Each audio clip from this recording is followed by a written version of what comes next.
Good afternoon, Mr. Valentine.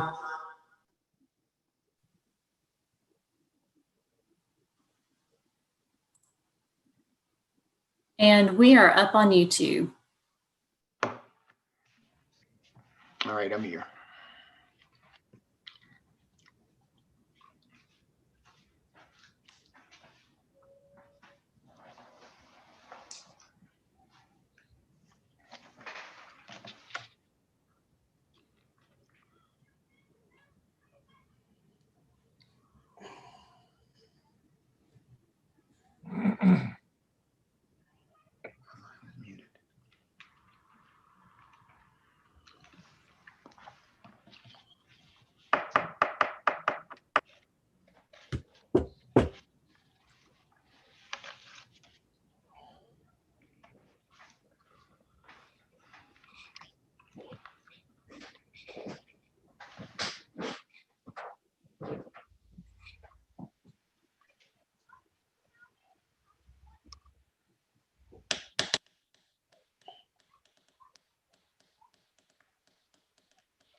Councilmember Mitchell, Yes, sir. those shears behind you look like they came from Shave's apartment store. I remember that line that we carried many years ago. Many years ago. Yes, what do you want to know about window dressing? I can tell you. Let's go back and open it back up, man. That goes way back, yes. It was a different King Street during that time. That was Old King Street. Yeah. It was the good King Street so far as I'm concerned.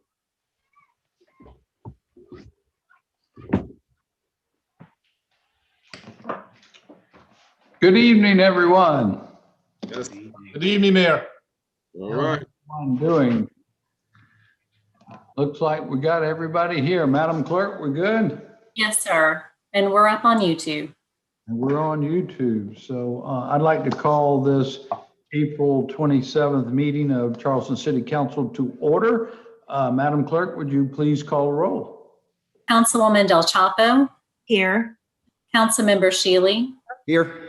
Councilmember Saccharin, Councilmember Mitchell, Here. Councilmember Brady, Present. Councilmember Gregory, Here. Councilmember Waring, Councilmember Seekings, Here. Councilmember Shade, Present. Councilmember Griffin, Here. Councilmember Appel, Here. Councilwoman Jackson, Here. Mayor Tecklenburg. Here. And if you would like to join us, Councilmember Shade will lead us in an invocation. Councilmember? Thank you, Mr. Mayor, Madam Clerk, members of council, and those of the public who wish to join in. I'm going to read to you from an abbreviated or abridged version of the first letter of St. Peter. Be subject to every human institution for the Lord's sake, whether it be to the king as supreme or to the governors as sent by him for the punishment of evildoers and the approval of those who do good.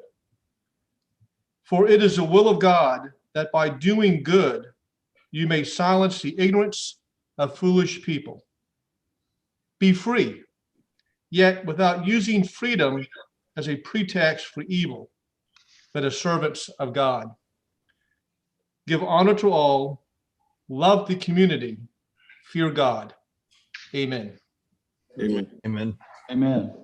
And you may see the flag to over my right-hand shoulder if you will join me in our Pledge of Allegiance.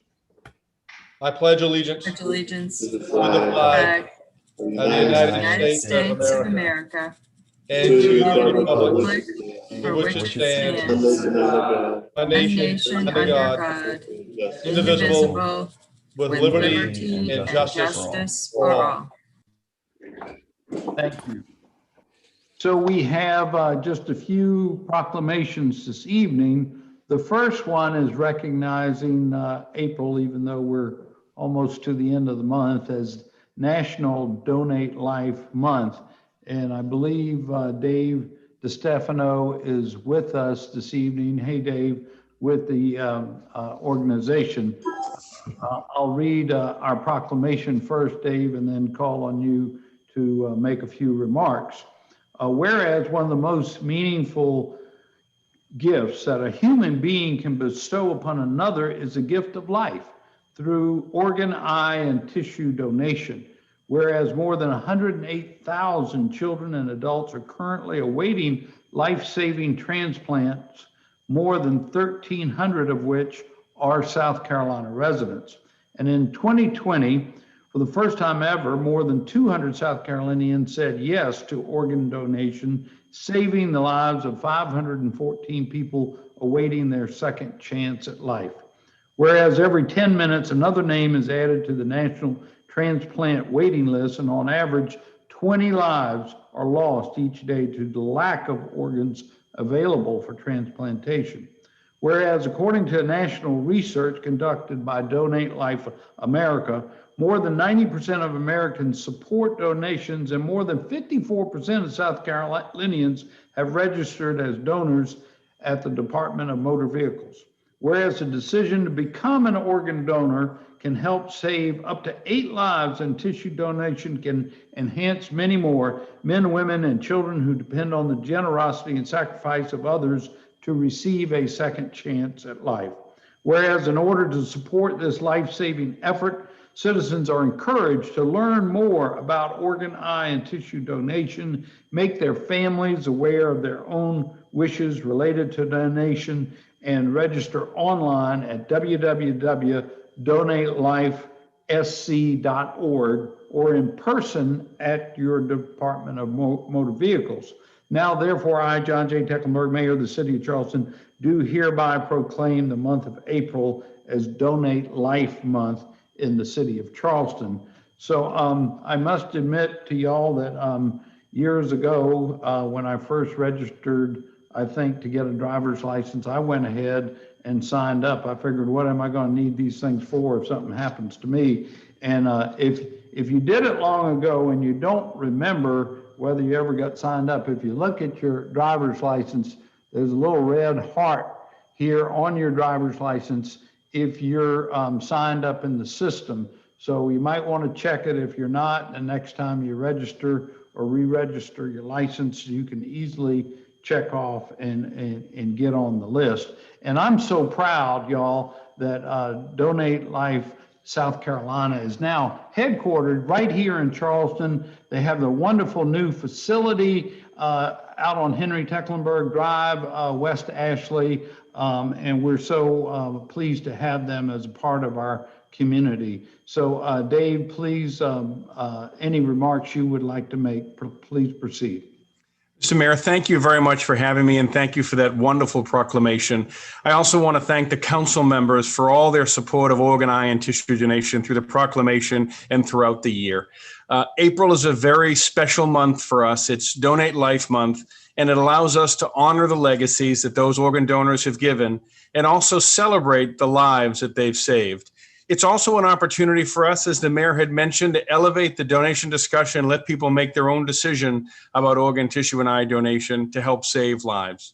I will share with the council that during COVID and during a very difficult year, the people of South Carolina, through their strength, their courage, and their generosity, left the most legacies in the history of this state. And that's an incredible testament to our citizens and to our state, that those folks during all of it were able to think of others during such a difficult time. We're privileged to be part of this organization. We are humbled to be a small part of leaving a legacy, and we're excited to be part of Charleston, South Carolina, and have our headquarters here to be able to honor those who've given this wonderful gift and celebrate the life they've given. So I just wanted to thank you all so much for having me. Thank you for your support. And Mr. Mayor, thank you so much for that wonderful proclamation. Great. Thank you so much for being with us. Good luck to you. Holler if we can help you, West Ashley, in any way. We will. Thank you. So next we have a proclamation honoring quite a legacy in the world of basketball, who happens to now live right here in Charleston. And this was requested by Councilmember Harry Griffin. I'm going to give the proclamation to Ted Valentine, then call on Councilmember Griffin to make some remarks, and then ask Mr. Valentine if he would like to make some remarks. And also, I understand we may be joined by a senior commissioner of the ACC as well, Paul Brasseau.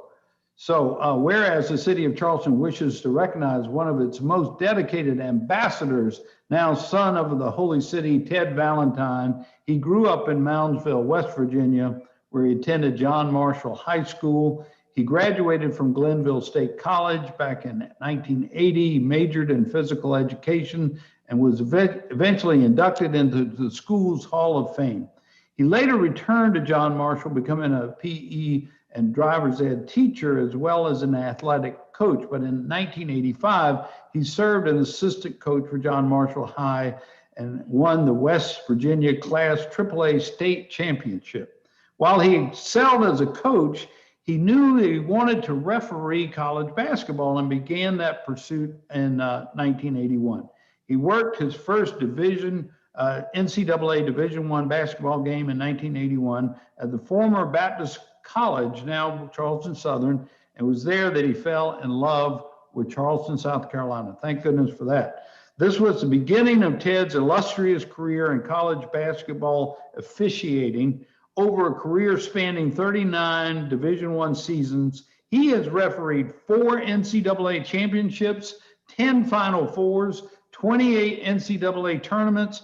In 2005, he won the Naismith College Official of the Year. He's worked predominantly in the Big Ten, but also in the ACC. Ted Valentine spends his off seasons here in Charleston, where he calls home, and has volunteered at various recreation departments, teaching the game of basketball and responsibility of officiating. And the city of Charleston would like to thank you, Ted, for your outstanding contributions to the community through your countless hours of volunteer officiating, your love of basketball, your dedication to our beloved city and state. Now, therefore, I, John J. Tecklenburg, Mayor of the City of Charleston, proclaim April 27th today as Ted Valentine Day in the city of Charleston. Congratulations. Councilmember Griffin, would you like to add some remarks next?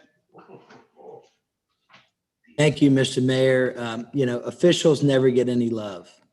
They've got the hardest job in the world. They're never going to please everybody. But I figured there was a couple of things that we could do. Number one, I can honor a great constituent of mine. But number two, now we have somebody to call if we ever need somebody to officiate one of our city council meetings. We can call Mr. Valentine. More importantly, though, he's lived in Charleston for a long time. He calls it home. And I'm hoping that we can find a way where he can do some volunteer work with the city of Charleston. He's done some great work up in North Charleston. He told me that he's even would like to officiate youth sports for us. I think that's an invaluable thing to have, somebody who wants to give back to their community. And we're always talking about how we need volunteers and we need coaches. And when you have somebody who does it at the highest level, want to come and give back to our city, especially with the kind of season he just went through with the pandemic, I thought this was the perfect time. This basketball season just wrapped up. We had our national championship a couple of weeks ago. I figured this was a great time to honor him. So everybody, please meet Mr. Ted Valentine. Well, hey, thank you very much. This is truly an honor. I was always taught that you let others speak of your success. So praise God for my grandmother. I need to thank God, the man above, because I know he's good all the time, and you can't function in this world without God. I want to thank Mayor Tecklenburg for spending a few minutes out of his very busy schedule. However, Mayor, for the next 5 minutes, I'm going to be the mayor, if you don't mind. Then I'll relinquish my duties right back to you, and you can go do the things that you do for the great city of Charleston, which I've been here for 18 years. I really do appreciate you being a part. I also want to thank Mr. Griffin. The day he called, it was my birthday. It was my 63rd birthday, and I was practically in shock.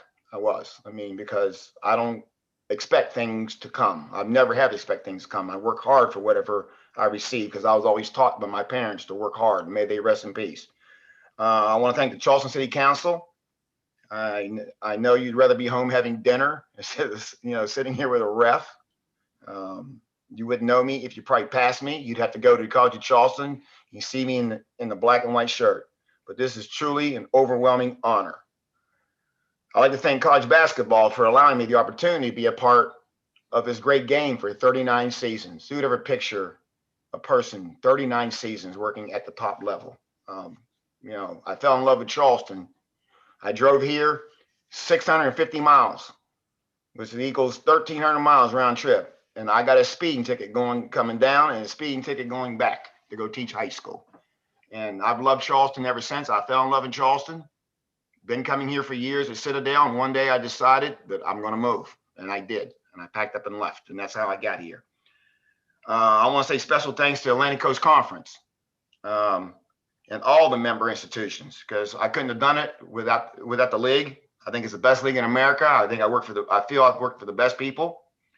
Also, the conference. I'd like to thank the conference. Late retiring super commissioner, Mr. John Swafford, because he needs to be noticed too, and our current commissioner, Mr. Jim Phillips, along with the associate commissioner, Mr. Paul Brazo, who's been a very dear friend of mine. I've known him for years. I go way back. I'm older than he is, so I go way back, and I refereed his games when he coached. So that tells you how far that I go back. I'd like to thank my supervisor, Mr. Brian Kersey, a former ref. If it wasn't for him, signing the games, putting the proper matchups, he goes unnoticed too, and the staff members of the ACC, which are very great, and I know them all.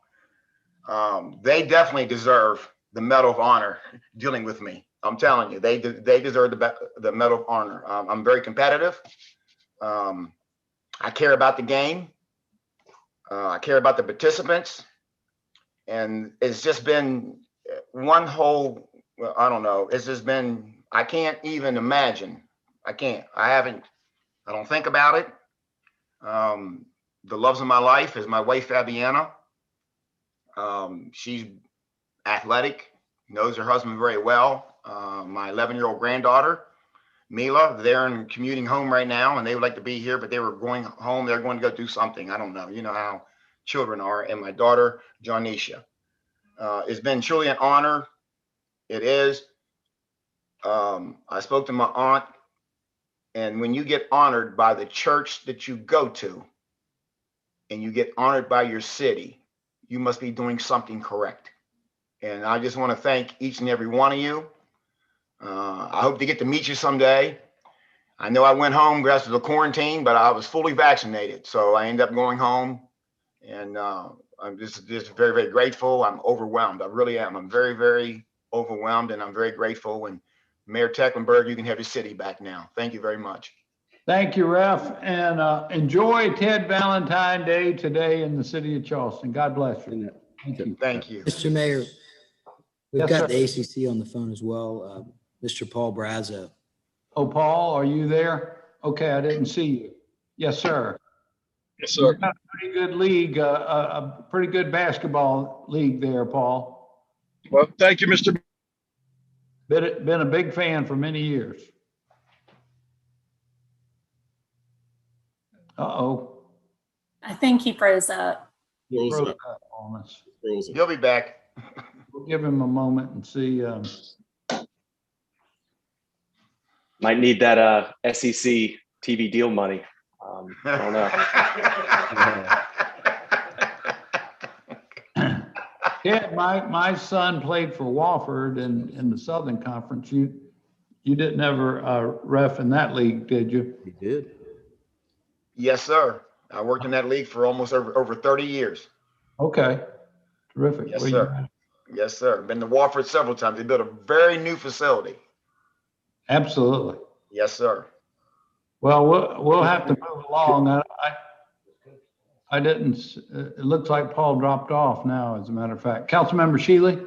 Thank you, Mr. Mayor. I appreciate you recognizing me. I just wanted to tell Mr. Valentine, thank you very much. A lot of people don't realize how important basketball is to guiding the young people, keeping them out of trouble, giving them opportunities. Some get to go to college only because they played great in basketball and where they may not have been able to afford to go. And it's part of the reason why our police department has, these pickup patrols where they host games on our outdoor city courts. And, Mr. Valentine's become a legend because of the way he displays his passion for basketball. He does an incredible job of making sure the game's kept in control and played correctly. And I can tell you, in the 1990s, when I was assistant athletic director at Charleston Southern, I worked in the athletic department and served as the game manager for all the home basketball games. And I still love going to college basketball games today. And I've been in attendance of many games that Mr. Valentine's called.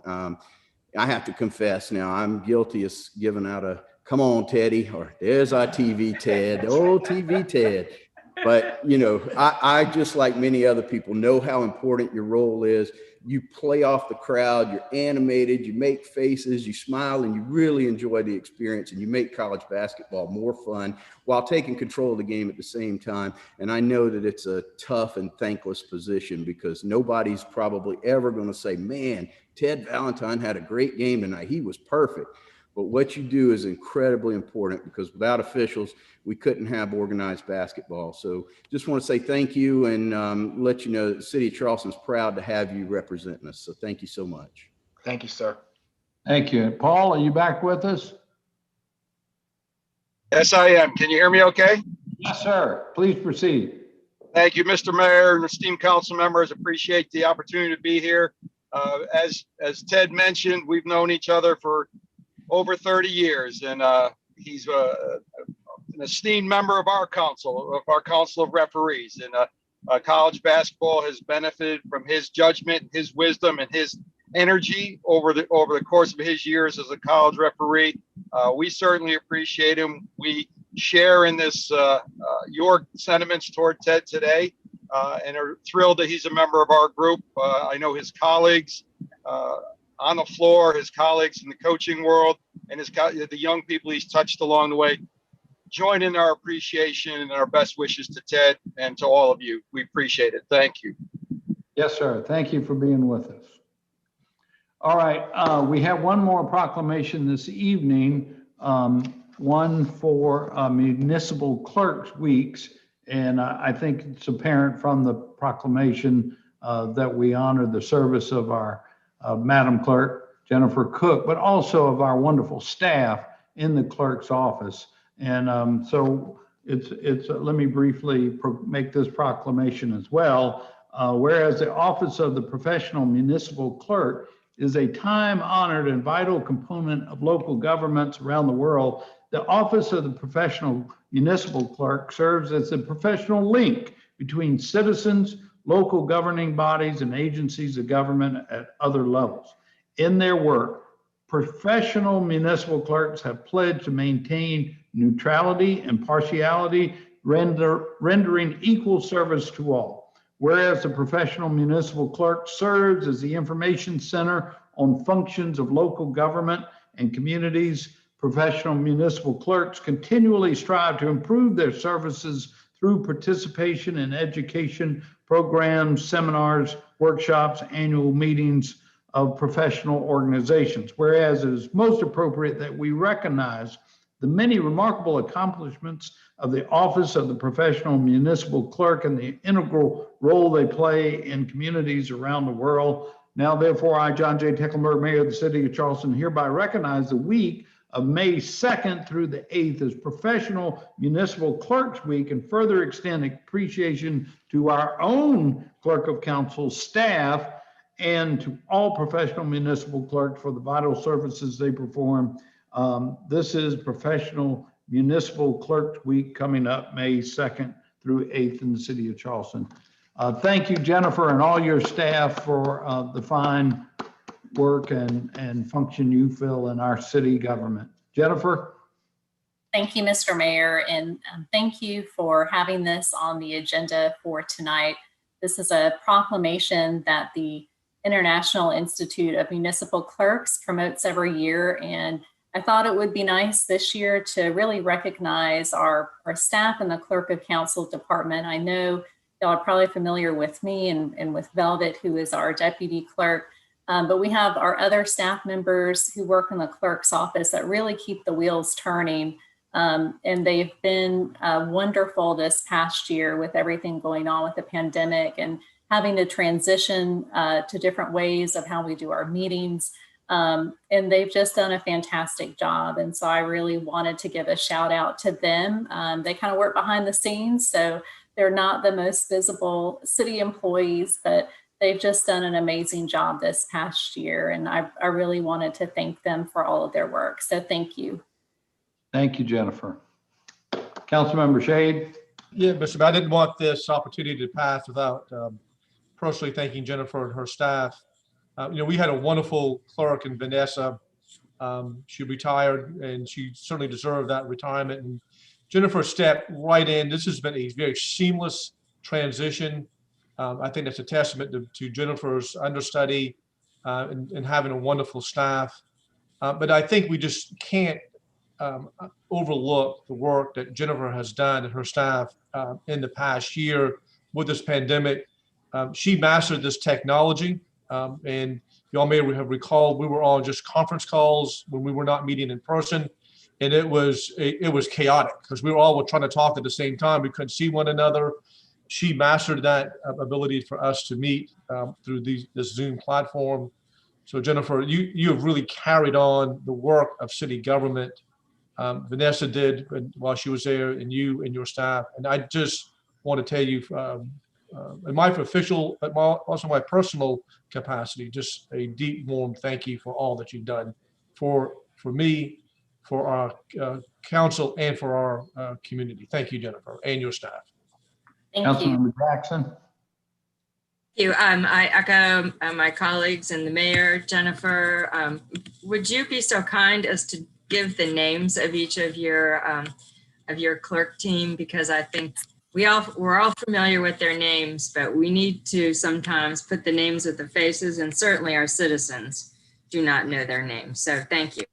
So we have our wonderful deputy clerk, Velvet Simmons, Bethany Whitaker, Wanda Stepp, Andrea Darings, Tia Labard Brown, Lindsay Parton, who is our docent, Vanessa Ellington, and we also, I don't want to leave out our records department because they are also part of the clerk's office, but Meg Moen, Rebecca Schultz, Heather Himmer, Marcy Grant, and Ernestine Fellers. And hopefully I'm not leaving anyone out. I think I've got everybody, but they do an amazing job, and we couldn't run this department without them. So thank you, Councilwoman Jackson. Great. Well, thank you again, Jennifer. You've really done a terrific job this year. And boy, we added so many meetings on y'all. I forget the numbers, but somebody counted them out recently, and we've had more city council meetings in the last year than in recent years. So you really had a big workload as well. Thank you. Okay, so next to our public hearings, I think we have 7 of them this evening. Mr. Morgan, Christopher Morgan, would you please announce those as we go? Number 1. Yes, sir, Mr. Mayor. And Sterling Halverson is going to handle this first one for the development agreement. Okay, Sterling. Good afternoon, everyone. This is a first amendment to development agreement between HPH Properties LP and the city. The property that is subject to the development agreement includes 299 gross acres of land in West Ashley. The first amendment will extend the term for another 5 years to August 1st of 2025. New changes will include language clarifying that the development of the property will be subject to the city's current stormwater regulations that are in effect at the time of submission of a complete construction activity application. The developer has agreed to construct a 17.5 acre stormwater retention pond that will serve the property. It will be constructed as part of the first phase of the development, so there will be a short-term drainage benefit to the Church Creek Basin because it will hold excess water from the area until the development is built out. The developer has also indicated that the pond will have a long-term benefit to the area because it will be designed to hold excess drainage indefinitely. However, that will be subject to the developer's final submitted design and the city's review and approval. The developer agreed to make the pond accessible to the public and will grant the city recreational access easements in and around the pond. In exchange for the benefits of the pond and the easements, the city has agreed to reduce the number of acres reserved for the city to purchase for park property from 25 acres to 15 acres. The park property will be located adjacent to the pond so the public can enjoy the walking trails around the pond as a passive park area. And then the 15 acres will be conveyed to the city at a discounted price based on the park use appraised value rather than the fair market value. This will be highland acreage that can be developed as athletic fields. And the city has the option to purchase within 3 years of the recording date of the final subdivision plat. And then all of the other terms and conditions of the original development agreement will remain in effect and unchanged. Thank you, Sterling. Madam Clerk, would anyone from the public like to be heard? No one has signed up to speak on this matter. All right. I'll move for approval. A motion to approve and a second. Councilmember Shea. Yes, sir, Mr. Mayor. First of all, just want to remind council that this came up in front of the real estate committee last week, meeting before last. And I just want to make the record clear again that, as I stated at the real estate committee meeting and when we reported this out at Ways and Means, that my wife represented some of the folks involved in this, but her representation has nothing to do with what's before the city at all. And I did consult with a legal ethics professor to advise that this is not a conflict of interest. Also, I just want to mention this, that we deferred this out of the real estate meeting last time at the request of Councilmember Griffin. This is in his district. I met with Councilmember Griffin and Councilmember Shealy on Sunday, which happened to be Councilmember Griffin's birthday, by the way. And we met with Shay and Taylor Bush. We went out there. It was a very muddy excursion. The land is absolutely beautiful. It's pristine property out there. And they showed us the proximity of where this lake is going to be developed and the athletic fields, recreation fields. I think Councilmember Shealy, I'll let him talk with y'all about what he did independently at the other side of the tract of land. This is a wonderful opportunity for the city. While we're losing some acreage for recreational use, we are picking up this lake, which is going to be for recreation and an amenity. If someone just wants to walk around the lake or just sit on a park bench and overlook it, it's going to improve the availability of stormwater runoff. And walking out there, you had this very clear sense of how this lake development is going to improve the property for runoff water and also have a side benefit, I think, for the Church Creek Basin as well. I would recommend that we approve this. It is if they don't take on this obligation to build this lake and provide for this retention pond part of it, that's something the city may have to be responsible for. So they take it on this burden as well. This is just a smart planning overall. And I was glad I had the opportunity to be out there with two of my colleagues and the folks who are developing this, because it really did give you a clear visual of what we're trying to accomplish out there. And the other thing is this is going to be a huge area that's going to grow very quickly. So thank you all for the opportunity to address council.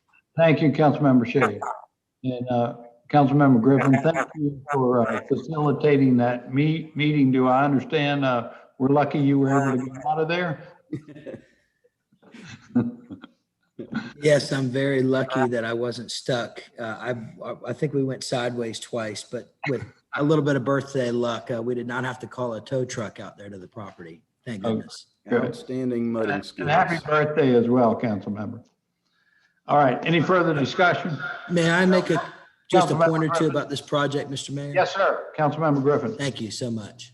all joking aside, this is in the heart of District 10, but we've got to look at it from two different ways. Yes, this is an important step out there in outer West Ashley, a thriving, growing area, an area where we just don't have a lot of recreational activity when we've got Bees Landing, but we need more. And really all over the city, there's not a lot of land where we can do recreation. So that was an important aspect of our walk out there. And also Councilmember Shealy, who went out to Bear Swamp Road to make sure that we've got plenty of land available for us to have an option to buy for parks. We need sports fields, and we're going to get them. And Councilmember Shealy will tell you that area out there is absolutely mesmerizing. We're talking about a 1,700 acre county park that's going to be out there. We're talking about a couple hundred acres for city park. Now, we're giving up an option to buy 10 acres for that could be potentially be a park, but we're gaining a 17.5 public access lake that is going to have approximately 11 acres that can be used for stormwater retention, that is going to have a public benefit to Church Creek and to all of our citizens out there. This is a great, great project.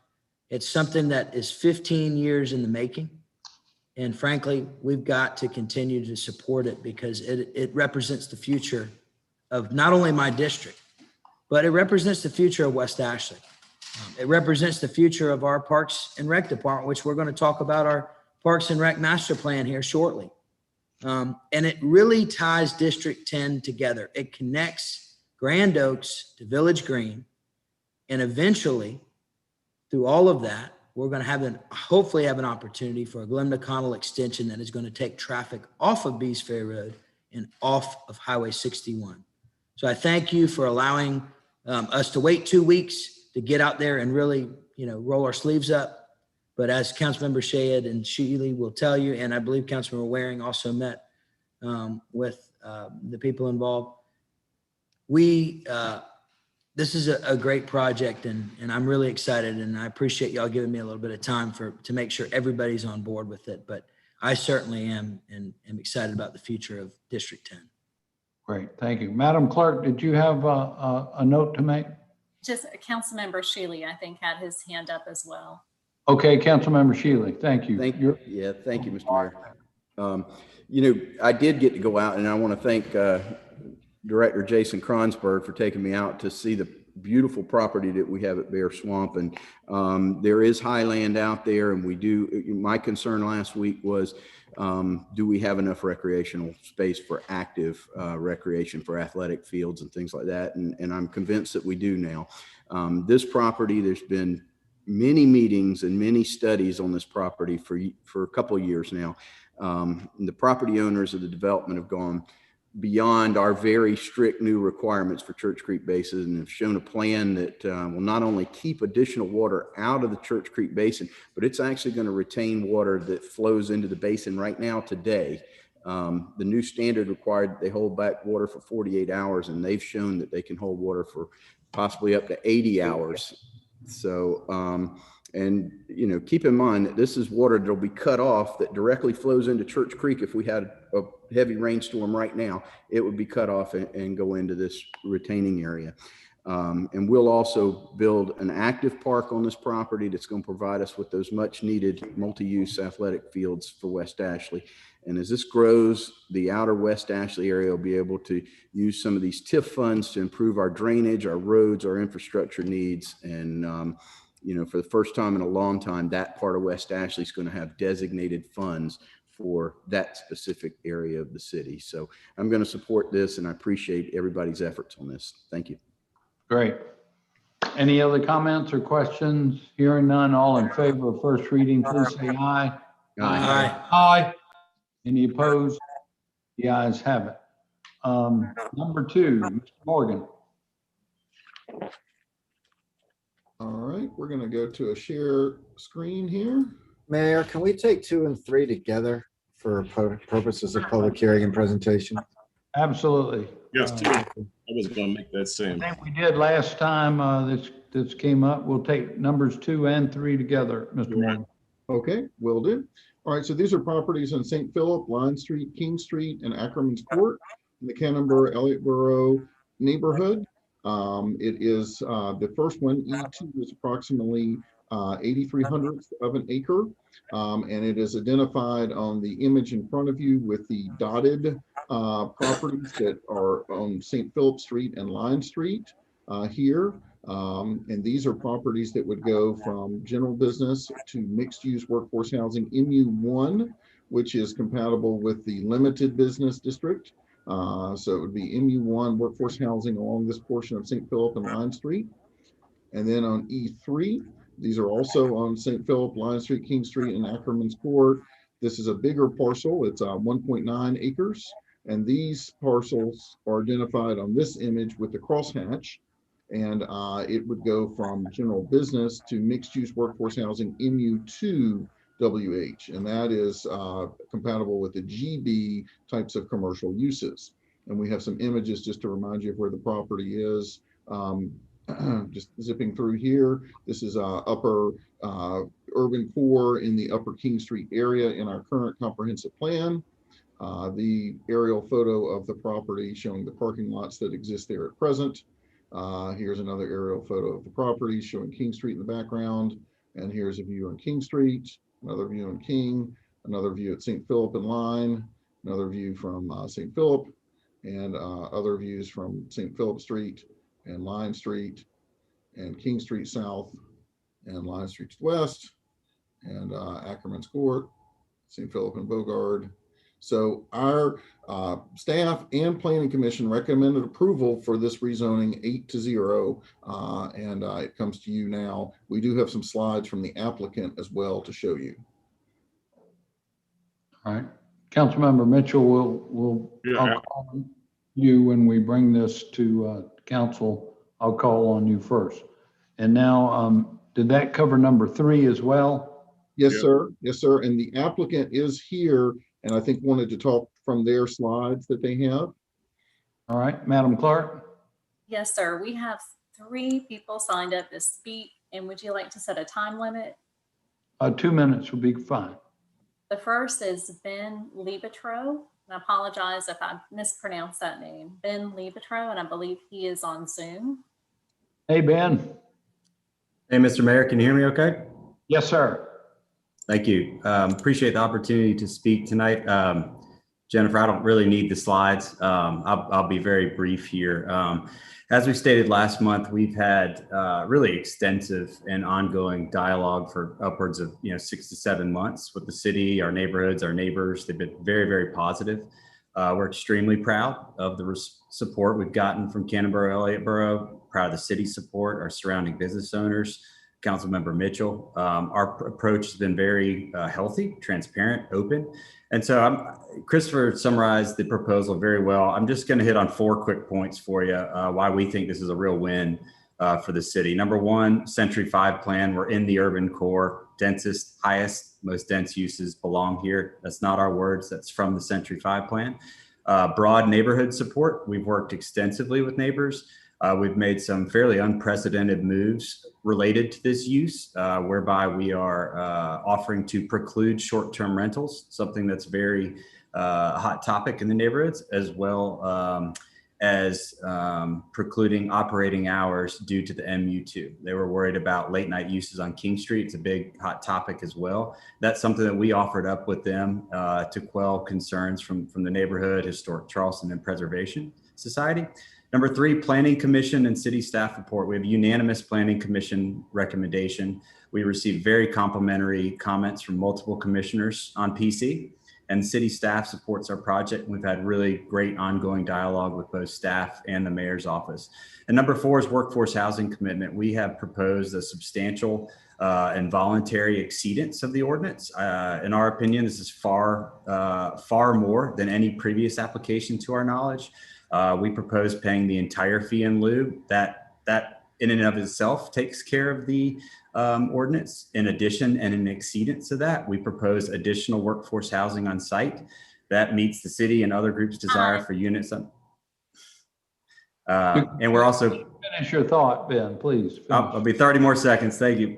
We're also proposing that those units remain affordable permanently. So we heard loud and clear from folks like Ms. Gianna Shaw Johnson that money for the city is very important for y'all to go out and acquire units on site that are Greystar managed, built, and asset managed, and also the permanence. And so we think we're meeting all three of those goals. So in summary, I'd put it simply, when have we seen a proposal that, fits within the master plan, enjoys broad neighborhood support, unanimous planning commission approval, and kind of what we think is a substantial and kind of groundbreaking three-pronged commitment to workforce housing in this city. So thank you for your consideration in approving this rezoning.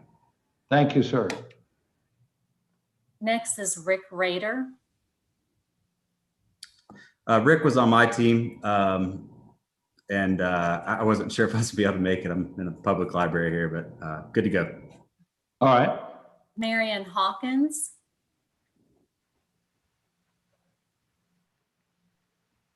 Hey, Marion. Mayor Tecklenburg and council members, how are you? My name is Marion Hawkins. I'm president of the Canberra-Ellerboro Neighborhood Association.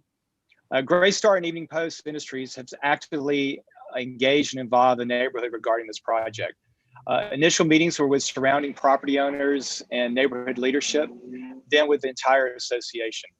We had three major concerns regarding this project. The first was the possibility of a high concentration of legal short-term rentals on the property. This was resolved by a voluntary 20-year restriction.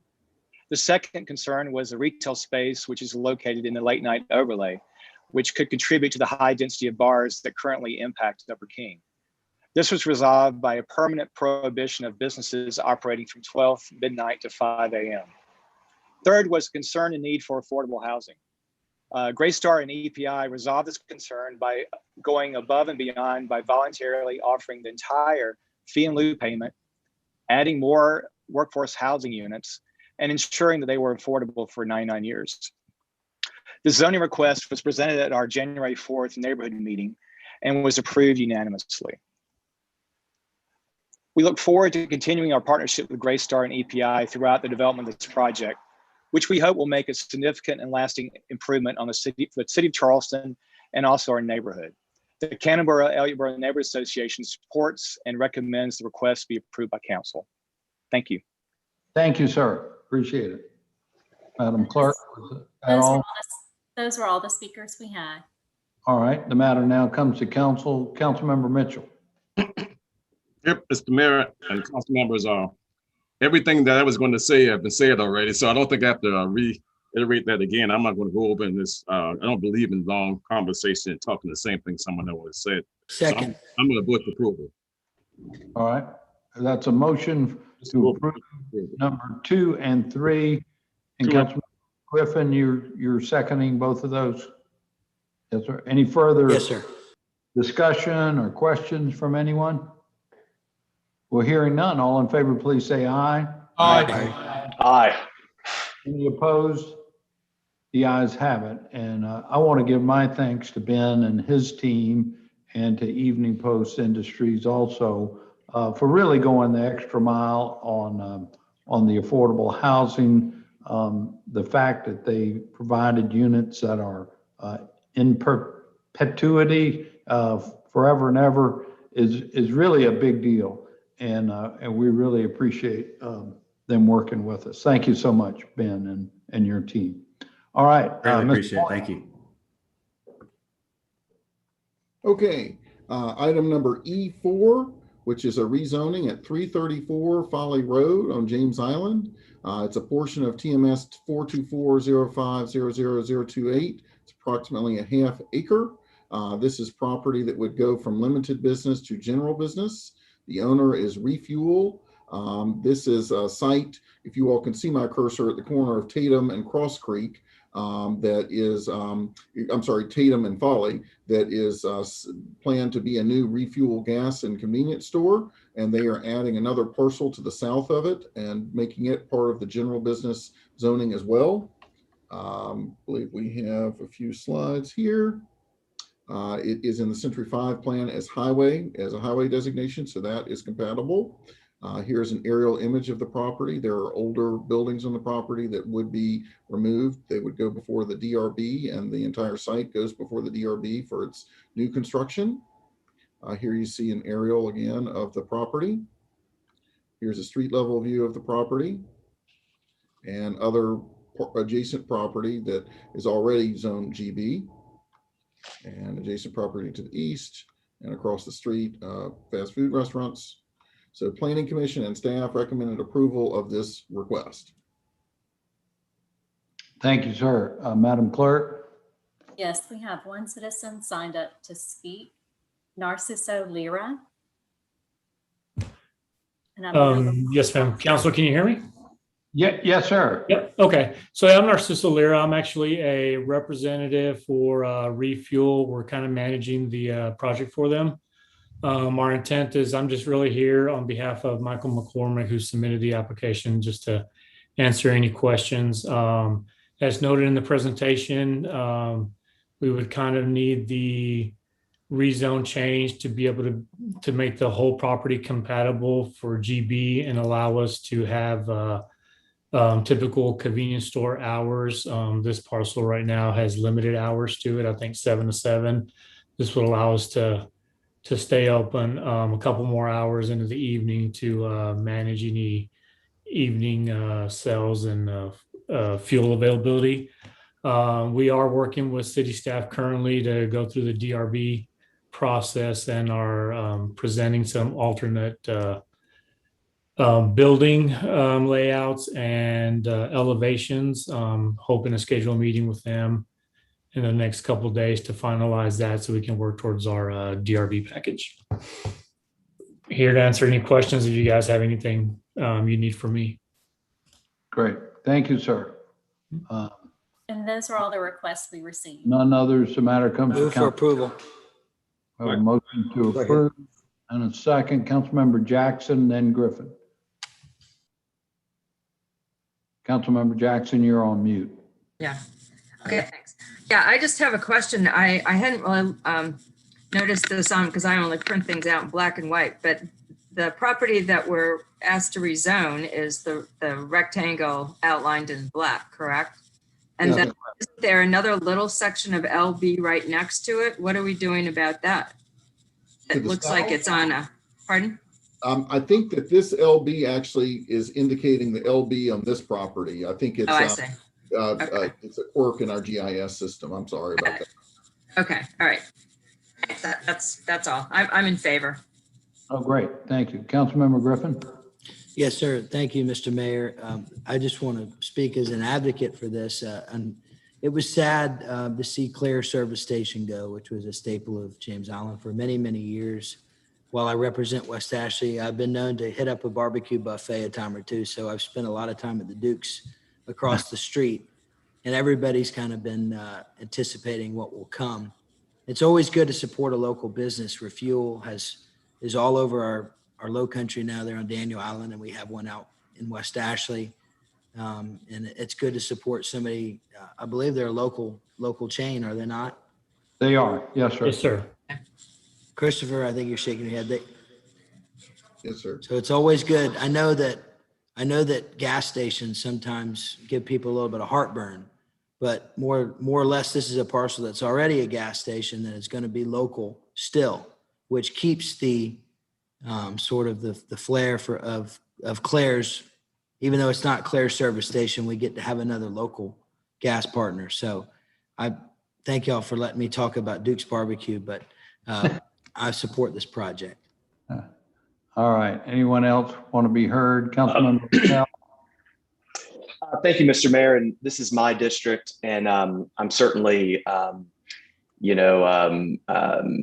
deferential to the Planning Commission on this. It sounds like they were in support of it, but this is really the first time I've really heard about this, and I'm certainly going to give this first reading tonight. But I would ask for the applicant to reach out to me. I'd like to talk with them and try to get a little bit of better understanding of what's being proposed here and how it interfaces with the residential properties that are right behind this. I've heard from several folks about concerns in similar situations, and I just want to make sure I'm comfortable with with the layout. But I think it's great to see that there's some new development come into this area, and I just want to make sure all those issues are addressed. So look me up. It's not hard to find my info, and look forward to talking to you.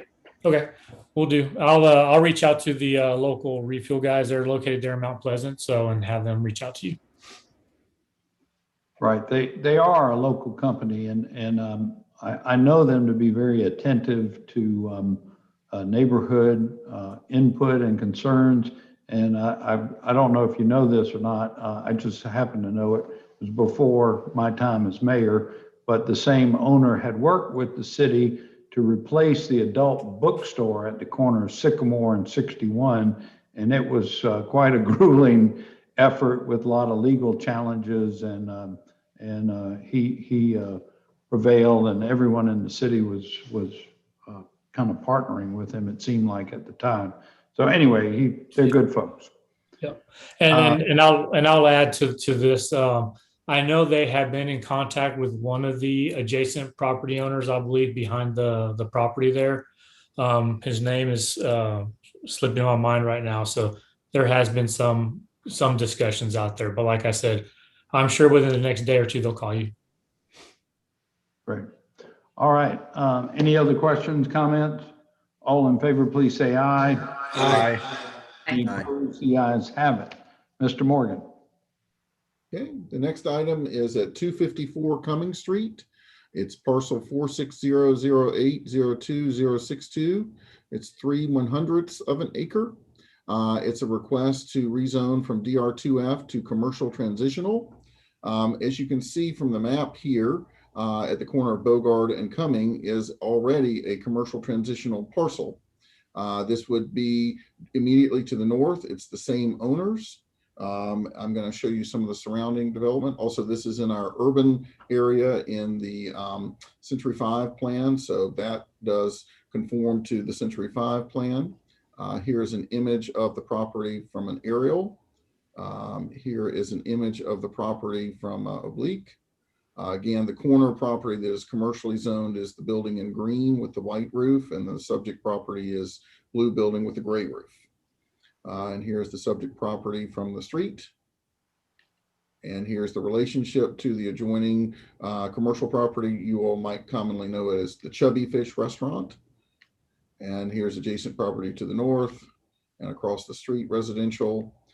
So this came to staff with a lot of background on it, and the applicant has some slides that they want to present, but suffice to say that the applicant was able to show that these properties actually were one property in the past, and show also that the subject property had a commercial use in the past too. And these are some of the criteria we look for when we are recommending for CT zoning in this neighborhood. And so given that background, which again, I think the applicant's going to present, we were comfortable with this and recommended for it, and Planning Commission approved as well. And we do have the applicant provided content if the applicant is here to speak to this. And Mr. Mayor, we did not have anyone sign up to speak. So I didn't know if the applicant is on now. And if he's not, I can show you the slides because we do have slides.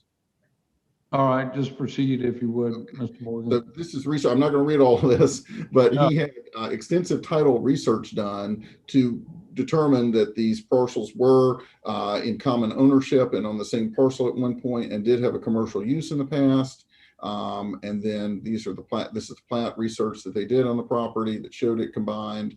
Again, a lot of background research on this. And then we have a survey that they are combining the properties together. Should they get the rezoning, they will have them combined. They've already submitted to the city for this. They also had petitions of support from surrounding neighbors. And I believe they have support from the neighborhood association as well.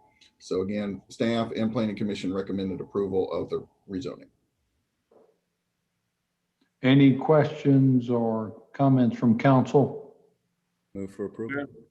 Second. Councilmember Mitchell. Yes, I was at the neighborhood meeting when the neighborhood association, they approved it, they agreed to it. And all the background information that Christopher Morgan just explained to you was explained to the neighborhood association at the time with the background of the property that one time was all one property. And all I was explaining to them, they were satisfied with it and they voted for approval for it. So I'm going to move for approval. All those is Councilman Sackman's district is around the corner and I'm right across the street. But I attend all the neighborhood meetings, so they approved it. And so I'm going to vote for the approval. All right, Councilmember Seekins. Thank you, Mr. Mayor. Christopher, do you know what they're going to do with that property once this is approved? Did they lay out a plan of what it's going to actually look like in use? It would be an expansion of Chubby Fish. Oh, good. Into a portion of the building. Let's see. Great. It's expanding. I'm sorry, I couldn't hear you. What was that, Christopher? Oh, it's an expansion of the Chubby Fish restaurant into this building. Oh, great. Okay, thank you. And Mr. Mayor, I don't mean to interrupt, but if everyone that's not speaking, if they could keep their microphones on mute, I think we're getting some feedback. Correct, thank you. Would anyone else like to be heard? We have a motion on the floor, correct, Madam Clerk? Yes, sir. All right, all in favor, please say aye. Aye. Aye. Aye. Any opposed? The ayes have it. Mr. Morgan. Okay. And let me get to the next slide. Okay, this is E6. This is located at 860 Morrison Drive on the peninsula. It's two tax map numbers, 459-02-00002 and 005. It's a total of 1.76 acres. It's a request to add the subject property to the accommodations overlay. It is currently zoned Upper Peninsula and would remain zoned Upper Peninsula. The property is in our urban core area in the current comprehensive plan. So that is an area that is home to the most intense uses in the city. The existing accommodations overlay zone boundaries do not include this property. And this is a part of the reasoning that staff used in our not recommending for this accommodations overlay addition. But I'll show you some images of the property. It was a former tile and stone facility that was vacated and put on the market, I believe. Here you see images. It's just kind of in the shadow of the current Cooper River Bridge approach ramps. And here's an image from the street. And here is the Housing Authority property across the street. And staff did recommend against this request. However, Planning Commission recommended in favor, 9-0 in favor of the request. We do have some slides from the applicant. I believe the applicant has signed up to speak and wanted to show those. We'll do that. Yes, the first speaker is Zach Bearden. Mr. Bearden. Yes, sir. Good evening, Mr. Mayor, members of council. My name is Zach Bearden with Origin Development Partners, and I'm here at 860 Morrison Drive, the former Tile and Stone store. Also presenting with me this evening is Mr. James Wilson with Womble Bond. And I'd just like to note that I've been working closely with Councilmember Robert Mitchell on our requests, and also reached out to coordinate with the mayor's office and also city staff for input. As you see, last month we received unanimous approval from Planning Commission, and we've engaged the East Side community and businesses in our conversations and reached out to all the stakeholder groups that we could pull together for this request. Councilmember Jackson did share her concerns with the Planning Commission and suggest that this use was more appropriate potentially for West Ashley. And we respect her opinion, but disagree and feel that a hotel in this area is needed to serve the office space and restaurants. And the only other group that did mention that they were opposed to our request at Planning Commission was the Preservation Society, and they were just generally opposed to an expansion of the overlay at this time. So the slide that you have on your screen shows the site there labeled 860. The site adjacent to that is the office building, and then the mixed use building that you can see under construction. And I'd just like to note that, not all accommodation requests are alike. And I think I need to provide a little context for our request. Morrison Yard is a $290 million master development consisting of 386 market rate and affordable units, 40,000 square feet of retail, and 138,000 square foot Class A office. And we really feel that a business hotel is needed in this area as the final piece of the puzzle to complete the mixed use node along Morrison that we're calling Morrison Yard. Next slide, please. Thank you. Next is James Wilson.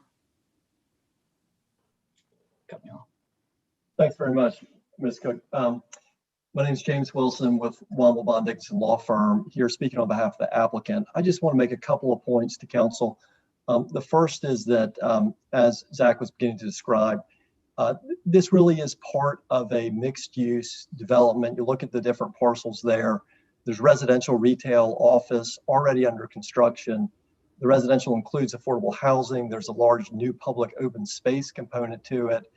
The applicant is securing waterfront access on the old rail spur behind there as well, building new crosswalks for connectivity with the neighborhood. All of that really goes to the fact that under the comprehensive plan, this is part of the urban core, which, as you know, calls for urban mixed use. And that's exactly what's going on here. So this is a consistent proposal with the comprehensive plan, also with the Upper Peninsula District, which likewise expressly is about a mix of uses. There's always some concern about adding parcels to the accommodations overlay, but I would just remind council that, of course, the overlay's never been static, it evolves. And sites that are appropriate are added over time. For example, the Santee's property up at the top of Morrison Drive, the most recently the UG Street parcel just down the street, the Flatiron parcel up toward the end of Morrison Drive, and then of course Laurel Island, which is only about 300 yards away, which is another mixed use area that's essentially next door. The key, I think, is that you look at the particular locations; they need to make sense. And the city's goals, expressly, in the zoning ordinance, are to maintain a diversity of uses and to not crowd out residential and office. And this site, it is not crowding out anything; just the opposite. This is really part of an overall development that's adding office, residential, affordable housing, open space, all those things. And Planning Commission unanimously agreed with us and voted 9-0 in favor of this. And most importantly, there's been great neighborhood support for this. And I know Mr. Edward Jones wants to speak, and I think that speaks a lot to what's being proposed here and why it makes sense. Thank you very much. And of course, we'd be glad to answer any questions. Thank you, Mr. Wilson. Next is Edward Jones. Yes, good evening. My name is Edward Jones. A member of the DC Community Development Corporation and a good friend of Bridgeview Neighborhood Association residents and a founder of CCPLC. And we here as a community from Meeting Street Man, a couple of records, we here in favor of the councilman to support this project because for the simple fact, this is the only development going on around here right now, and they reach out to the community to be a good neighbor and be a good force. Now, let me give you a little history about this area where we're in. Now, when you're coming from downtown, when you're heading up north on East Bay Street, that was an area that was, I mean, trashy, overgrown. All of the ditches was flooded. I mean, trash piled up and it was flooding into the street. So now we have and overflowing over into the public housing. So now we have a chance for a developer to come in there and going to help kick us on that drainage situation on Morrison Drive rather than that low dip area, and it won't overflow in the public housing now. So, me and a lot of my families and friends from out of this area, we decided that, listen to Councilman Mitchell and talk with him and go on with his recommendations. So, and we asked him to kind of like look into it and see what's best. But I know it will put a better look on public housing across the street and Sanders Clyde School right there with something beautiful that's just coming out. Thank you. Thank you, Mr. Jones. We also And we also received a comment. One citizen said that the city should applaud the increased capital investment from private entities into the east side, and that a first-class business hotel would be the best use of the property, as the current use of the property offered little to no benefit. Multi-million-dollar investment into the property would increase job opportunities and the city's tax dollars. And we also received 13 letters of support for the accommodations overlay zoning that stated the development of a hospitality use at the location would support office tenants, restaurants, and retail in the immediate area with minimal traffic. And those are all the comments we received. Great. Okay, thank you. And so the matter now comes to council. Again, I'll call on Councilmember Mitchell first. Mr. Mayor and council members, I have worked with these developers and with my community, the community on the east side. And when you see that you have people coming, residents coming from the public housing in favor of something, which is hard for me to get sometime, and they came out wholeheartedly, and they came to me and said, Councilman Mitchell, we need the support. He said, we look at that area, blighted area, for a long time. And the support that they're getting from this developer, assisting them with doing a whole lot of things on the east side, they are more than satisfied with that area being rezoned. And so I said, well, you all want it. And I said, you all fought for it, so I'm happy to support it. And that's what I was asking. I'm asking all my colleagues to do the same, because you don't get people coming out in the community as they did to come out and support something like this. And having that developer working with them on the east side. I mean, working with them a lot, even with some of the things they're going to still do on the east side to make the east side better in that particular area, and with the flooding and with the bringing everyone together so far as the public housing with sidewalks and all these kind of entities they're going to put there, they promise to do. So I'm going to vote in favor of it and asking everyone to vote in favor of it. Second. I have a motion in favor and a second. Any further discussion? Councilmember Jackson and then Shade. Thank you, Mr. Mayor. Yes, I have one particular question that I'm sure the owner representatives will need to answer. I know that the Morrison Yard itself is part of an opportunity zone portfolio. So will this property also qualify for opportunity zone tax credits? It would qualify for an opportunity zone type investment, not necessarily a tax credit, but it is in the opportunity zone, yes.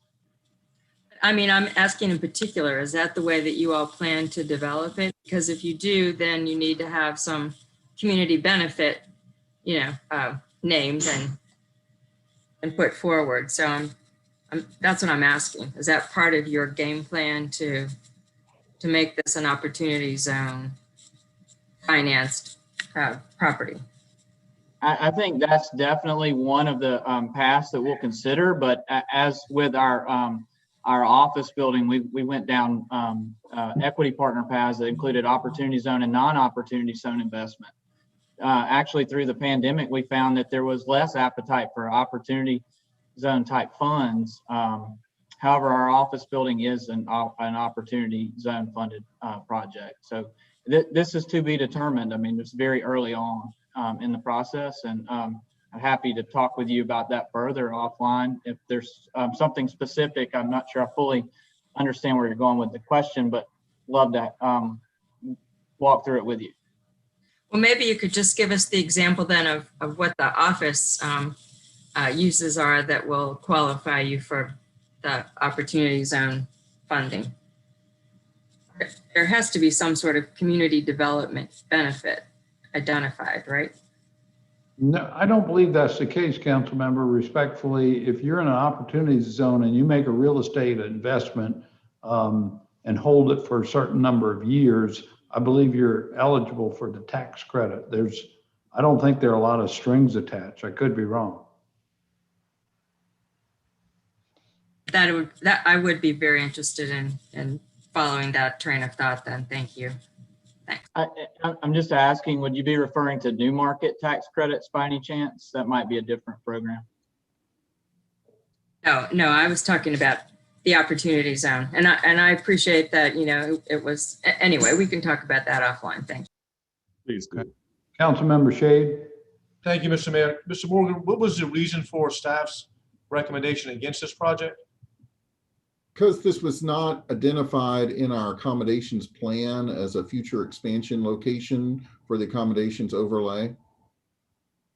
Even though this was going to be next to a commercial business type development. Well, again, that is new development. The accommodations plan hasn't been updated in a number of years, but this was not a site that was identified for it. But otherwise, it would fit. I mean, we're not doing anything too radical here at all by approving this. Actually, sort of is more consistent with the overall plan of the project. And we were just trying to be consistent with the accommodations plan. I got it. I think this is worthwhile in approving. It sort of fits in the overall scheme of what the developer is trying to accomplish here, and we're not doing any harm to what I think we were trying to accomplish with the accommodation overlay zone in other parts of the city. This fits, and this should be approved. Councilmember Mitchell, I promise I'll come back to you. Let me catch the other council members who have not been recognized yet. Councilmember Appel. Thank you, Mr. Mayor. I just wanted to confirm whether this parcel was in the Cooper River TIF. It looks like it is to me, but I just wanted to make sure from the applicant. I'm pretty sure it is. Isn't that true, Mr. Bearden? I'm not aware that it's in the Cooper River TIF district. I'd like to ask Mr. Morgan to confirm. It may be in the Morrison Drive TIF district. Oh, that's right. I think it is the Morrison Drive district. I think you're right, Mr. Bearden. Christopher? Yes, sir. I don't know. That's right. Councilmember Warren. Well, thank you, Mr. Mayor. If anybody remembers the marble company that was there, a light industrial type use, there's no way that would be a step above what these people are planning on doing. And the way we've had two stakeholders in the community recently, early in this agenda, Post Courier stepped up with a dense type use in a very appropriate area and went above and beyond, as you pointed out, and with affordable housing and reaching back to the community. And on the same agenda, we have another quote unquote developer that's doing something similar. They actually reached out in this particular case to people in low income housing and won them over as fans. That's exceptional on one agenda, Mr. Mayor. This is, if it was not in the overlay district, frankly, it should have been in the overlay district. It is not going to be detrimental to single family housing. It basically almost abuts the bridge, so to speak. So I think it's very appropriately located. I commend the developer for reaching out and being inclusive. And I think hopefully with most of my colleagues going to go along and support this measure. Thank you, Mr. Mayor. Back to you, Councilmember Mitchell. Yes, Mr. Mayor. As my colleagues, some of my colleagues know, and if all don't know, I work hard in my community. And I'm always out there, and I work hard with my constituents. And I always advise people, like I tell people, I ask my colleagues all the time, if they have something pertinent in my community, please let me know. And I can have these things taken care of prior to any other information or any words they might say. I don't go in anyone else's district to make any problems or cause any problems or ask any questions that's, seem like they're knocking a project, so to speak. And I got a problem with that. And that's always my problems. I always have a problem with that. I don't do things like that. So I'm saying right now, I said when I have my constituents working with me, and this is a low-income housing project that I have people coming out of public housing because they're looking for something better. And we got people on this council talking something else about it, say, oh, is in this zone, is in that zone? I don't even want to hear that kind of things. These people are coming out here because they live there and they saw what happened in that area with all the blighted area in there. It's not going to affect Sanders Class School. I've been out there talking with them and made sure of that, because if it did, I would not support it. So I worked with them back and forth with the developers. I met with them back and forth. I met with the constituents out there, and they are right in that office today because they said, Councilman Mitchell, we're going to fight for this because they seem like they never want to give us nothing in this community, in the city. So we got to stop this kind of carrying on when you're coming into things like this. When I fight hard for something, and I did my due diligence on these projects. I always do. And these developers will tell you with me, I don't pull punches with them either. I let them know exactly what's going on and what I'm looking for. So that's why I ask my colleagues to support it, because I'm out there doing it. I'm out there doing my work. Thank you very much. Second. I think we have a motion and a second already on the floor. I would just like to add, Mr. Bearden, my general tendency would have been to agree with the staff recommendation. I would note, however, that you know, the development that y'all have pursued with Morrison Yard was not anticipated either. And so basically we've created a new little business node there that was not anticipated. And I always look for some public benefit in a matter like this. Of course, our new hotel ordinance requires y'all to make a contribution to affordable housing, which is a benefit. It is in a TIF district, which will allow the city to provide some more public benefit.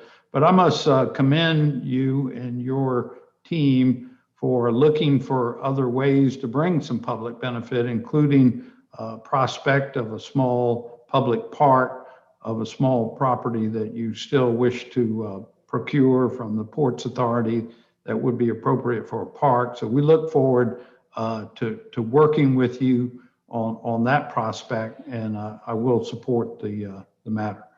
Anyone else have any questions or comments? Councilmember Rappel.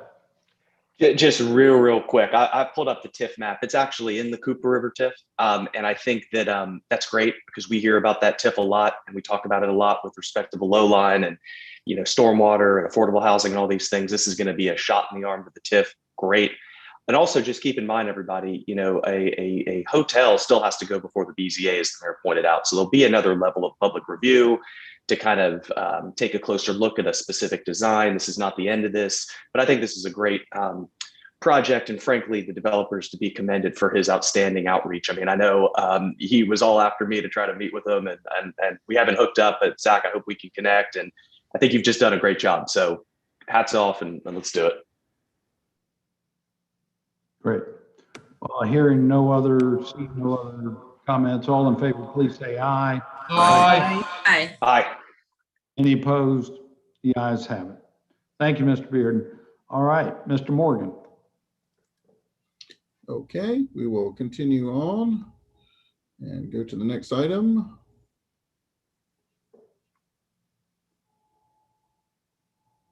Okay, this is E7.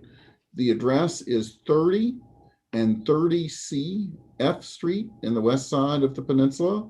It backs up to I-26 and the ramps and the low line.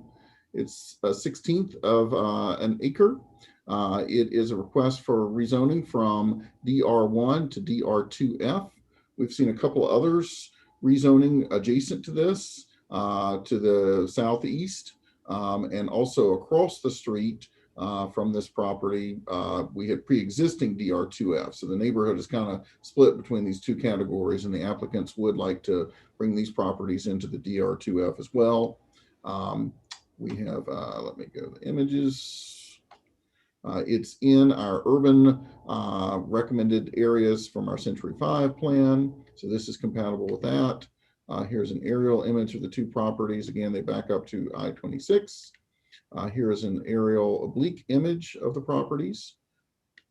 And here is a street view and street to the southeast, street to the northwest, residential across the street. So staff recommended for this based on what was in the plan and the fact that the other half of the neighborhood is zoned this way, and planning commission also recommended approval by a 9-0 majority. And no one has signed up to speak on this matter. I move for approval. Second. Councilmember Mitchell. Okay, this is another area I represent. I had a young lady call me pertaining to this project, and I contact Christopher, Mr. Morgan, to make sure that what was going on there and the way this that particular property is offset, if you may. It's a funny piece of property. So I explained to her after Mr. Morgan explained to me, and I explained back to her, and they're satisfied with it. So we can go on and approve it. All right, thank you, sir. Any other comments or questions? All in favor, please say aye. Aye. Any opposed? The ayes have it.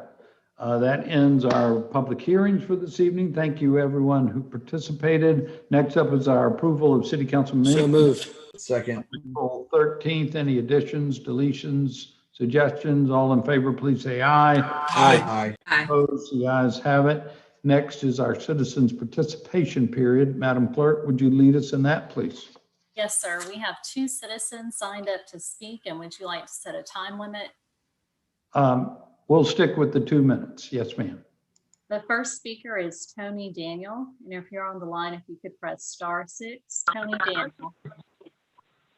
Good afternoon, Council. My father, Dr. Herman Daniels, lived in our home since 1966. He spent 30 years at MUSC publishing 75 papers and abstracts on heart and spine research, extending lives and improving the quality of lives, not only the citizens of Charleston and South Carolina, but citizens around the world. Apparently, from the comments in the neighborhood, they consider him an insignificant minority and his safety is of no importance. The actual and proximate cause of the traffic issues on Burning Tree and Frampton are a direct result of the 2 road closures not authorized by City Council by court order, a legal requirement before a road can be closed. As Mr. Appel wrote to me, the facts are the facts. For 6 months, I've been asking for signs that match the ones posted on Inverness. From Mr. Appel, we have refrained from installing no parking signs that are outlined on the school traffic study, as that essentially eliminates the legal ability to pick up drop-off. So is it true that Mr. Appel intentionally ignored the law and the impact on traffic to the detriment of my father and his safety, following his stroke to avoid having traffic on Inverness and forcing all drivers onto Frampton in violation of the traffic code? I don't know why he's so concerned about members on Inverness and Fairway. Please look at all the videos I've provided. Dogs playing in the street on Inverness while traffic is backed up on Frampton. People going the wrong way on Burning Tree Road during the traffic. This is not safe. And then once again, just to remind you, 1976, Councilman Member Stevens restated his motion that Fairway Drive at Harborview Road be barricaded and not closed and not abandoned. The motion passed unanimously. Mr. Appel, opening these rights of ways is not a legal obligation for us. Therefore, the decision to reopen them and reverse the decision in the 1970s must be one that takes into account all the voices in the neighborhood. I don't even know what he's talking about. They voted to not close the road. And where's the traffic study? How does he do it? What is he basing his decision on? His friends, the people in those guys' neighborhood? Thank you. Thank you, sir. Next is Miguel Torres. Go, Miguel. Good evening. Good evening, all. I'm a 23-year homeowner within the Charleston Country Club also. I don't know why we're being singled out. Basically, I have the right to have the same as everyone else, the freedom from noise, traffic, and so forth. I don't know why. Maybe it's because I'm a retired disabled veteran. Maybe it's my heritage. Maybe it's my last name. But Mr. Appel, basically due to improper relationship with others within this neighborhood of the Country Club 2 and biases, I don't know why he needs to explain the differences between why we are not being treated as the rest of this neighborhood. I formally request signs also, and for Burning Tree, there was a lot of parking codes being violated. You name it, it's going wrong. The police came out once. They were so disgusted, they left. I just don't understand why we can't have a true study done by the time the school is released. Mr. Appel stated that he had stopped the study. He also stated that he is willing, and I'll refrain from stating this because this is secondhand, that basically he is willing to do what it takes, but yet nothing is being done. Basically, he is willingly supporting breaking the law. He is allowing violations day in, day out. He has the oath he has taken, basically, for city council, he is totally ignored. At this time, we have 8 young children that live on my street that basically I don't understand why you would have so much traffic on my street. It's horrendous. There's 89 people who live within the neighborhood and nothing is happening. There's a small group that Mr. Appel is friends with that he basically keeps. Well, Thank you, sir. Please wrap up. Well, I just had to say my last wrap up was, it's with 8 young children on our street alone and parents not being able to drop off their children safely. It's horrendous. Mr. Appel needs to walk in front of the school, stand on the steps and state his true intentions and not hide them. Thank you, sir. Appreciate your comments. All right, back to you, Madam Clerk.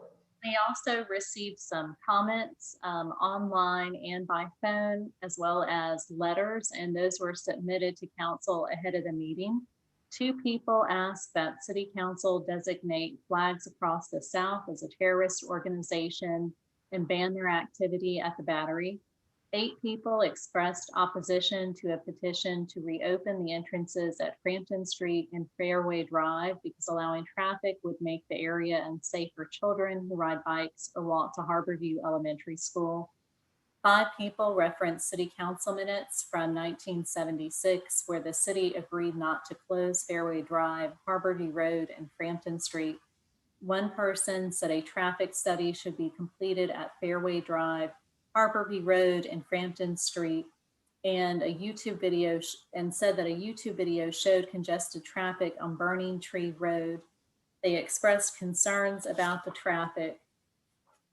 And then we received 48 letters of opposition to reopen Fairway Drive and Harborview Road, stating that the area would become unsafe if reopened. And those were all the comments that we received. How many letters did you say, Madam Clerk, did you receive opposing? 48.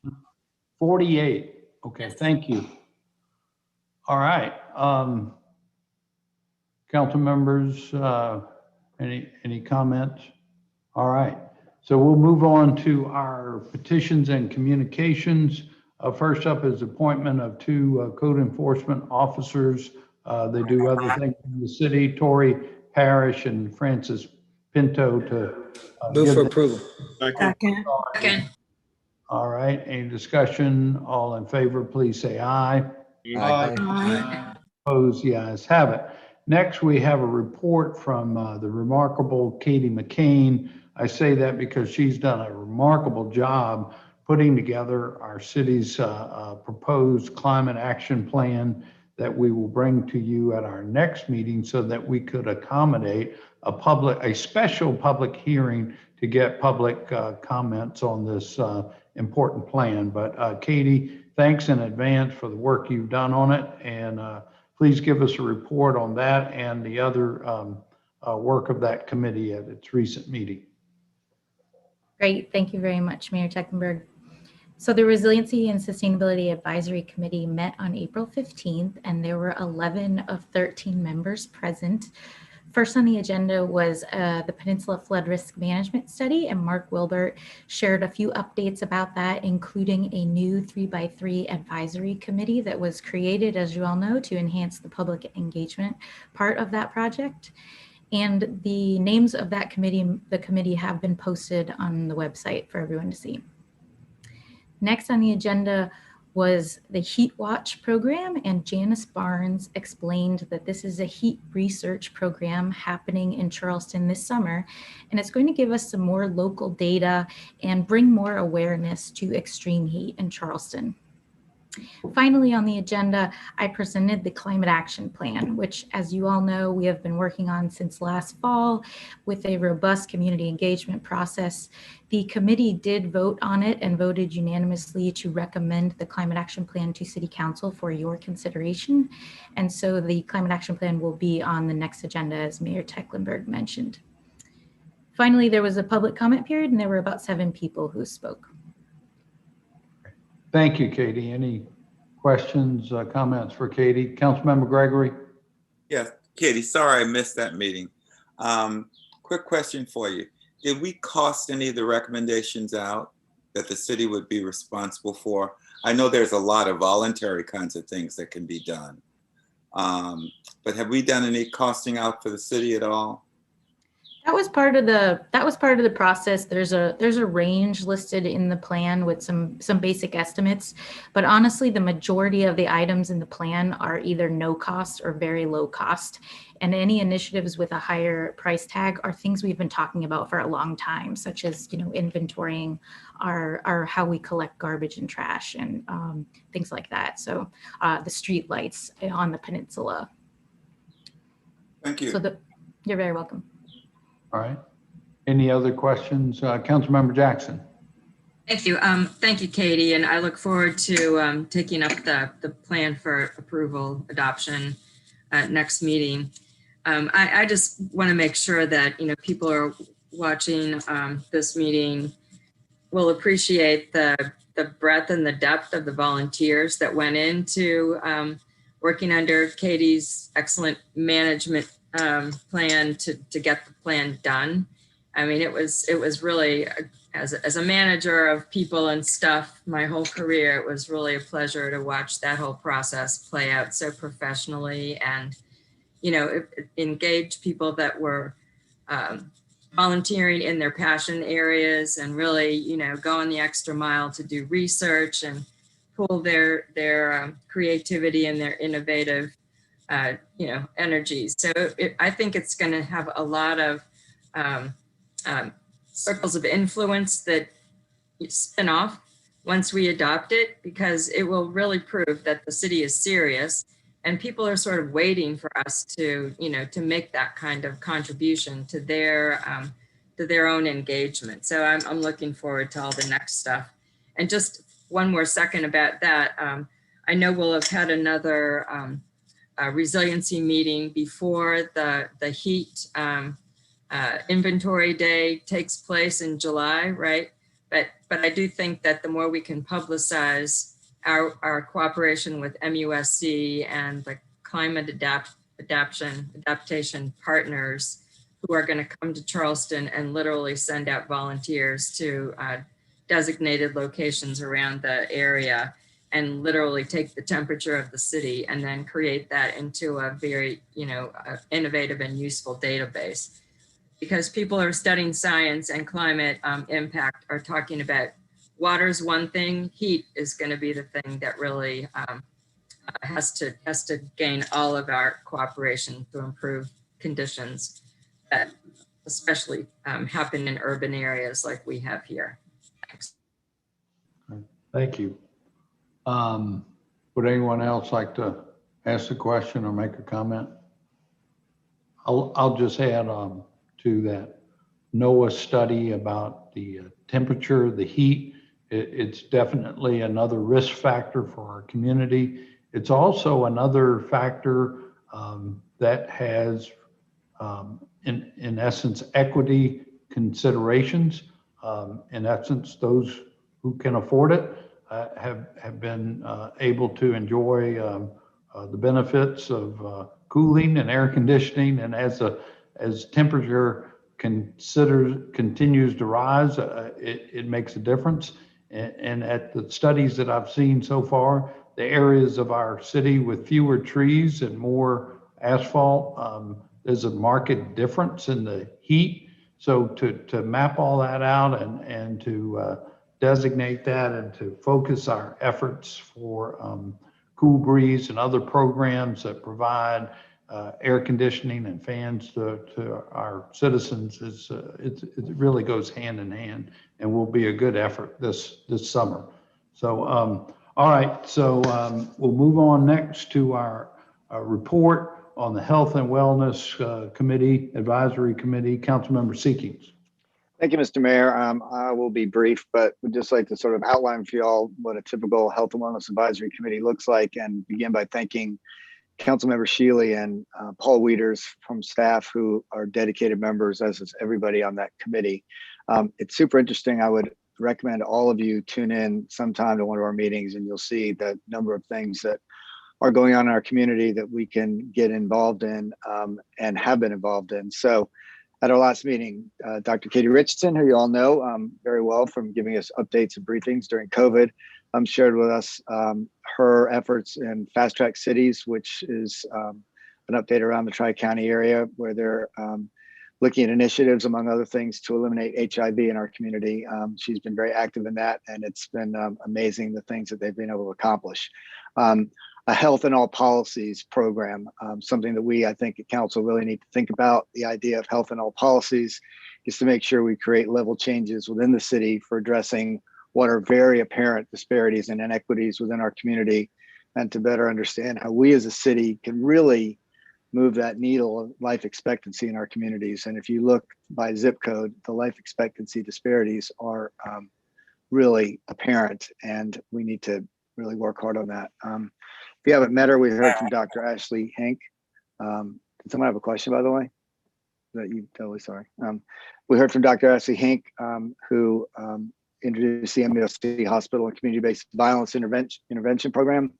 The idea in that program is that they are looking to get with patients who present as vulnerable as being victims of violence, and do some community intervention and develop relationships. It's amazing how many patients that they see are victims of violence. And I think you'll hear more from her directly on how we as a city council can help, but the principal way is to support MUSC in their efforts there. Lastly, and I think importantly for all of us to be aware of and perhaps even get involved in, is we heard from Beth Johnson with the American Cancer Society and Kenneth Ray with the Center for Black Health and Equity, who talked about one of the things that is near and dear to some of our hearts. We were around a long time ago, and that's tobacco, and specifically flavored tobacco and the impact on our youth. It's amazing how vaping and e-cigarettes are pervasive around our community.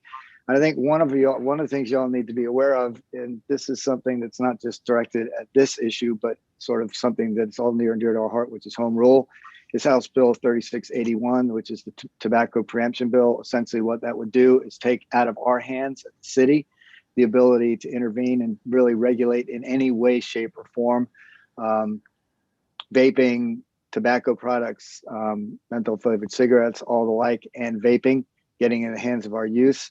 That bill, I think, is actually on a roster and an agenda this week up at the State House and in the Senate. So to the extent y'all have contacts up there and have any feeling about this particular issue, or more importantly, taking the baton out of our hands locally from being able to do some really common sense regulations and taking home rule away from us, I would encourage you all to get on out there and have your voice be heard, because I think it's amazingly important. And little by little, less and less, we have a say in what goes on in our community. And I think that's something we should all be concerned about.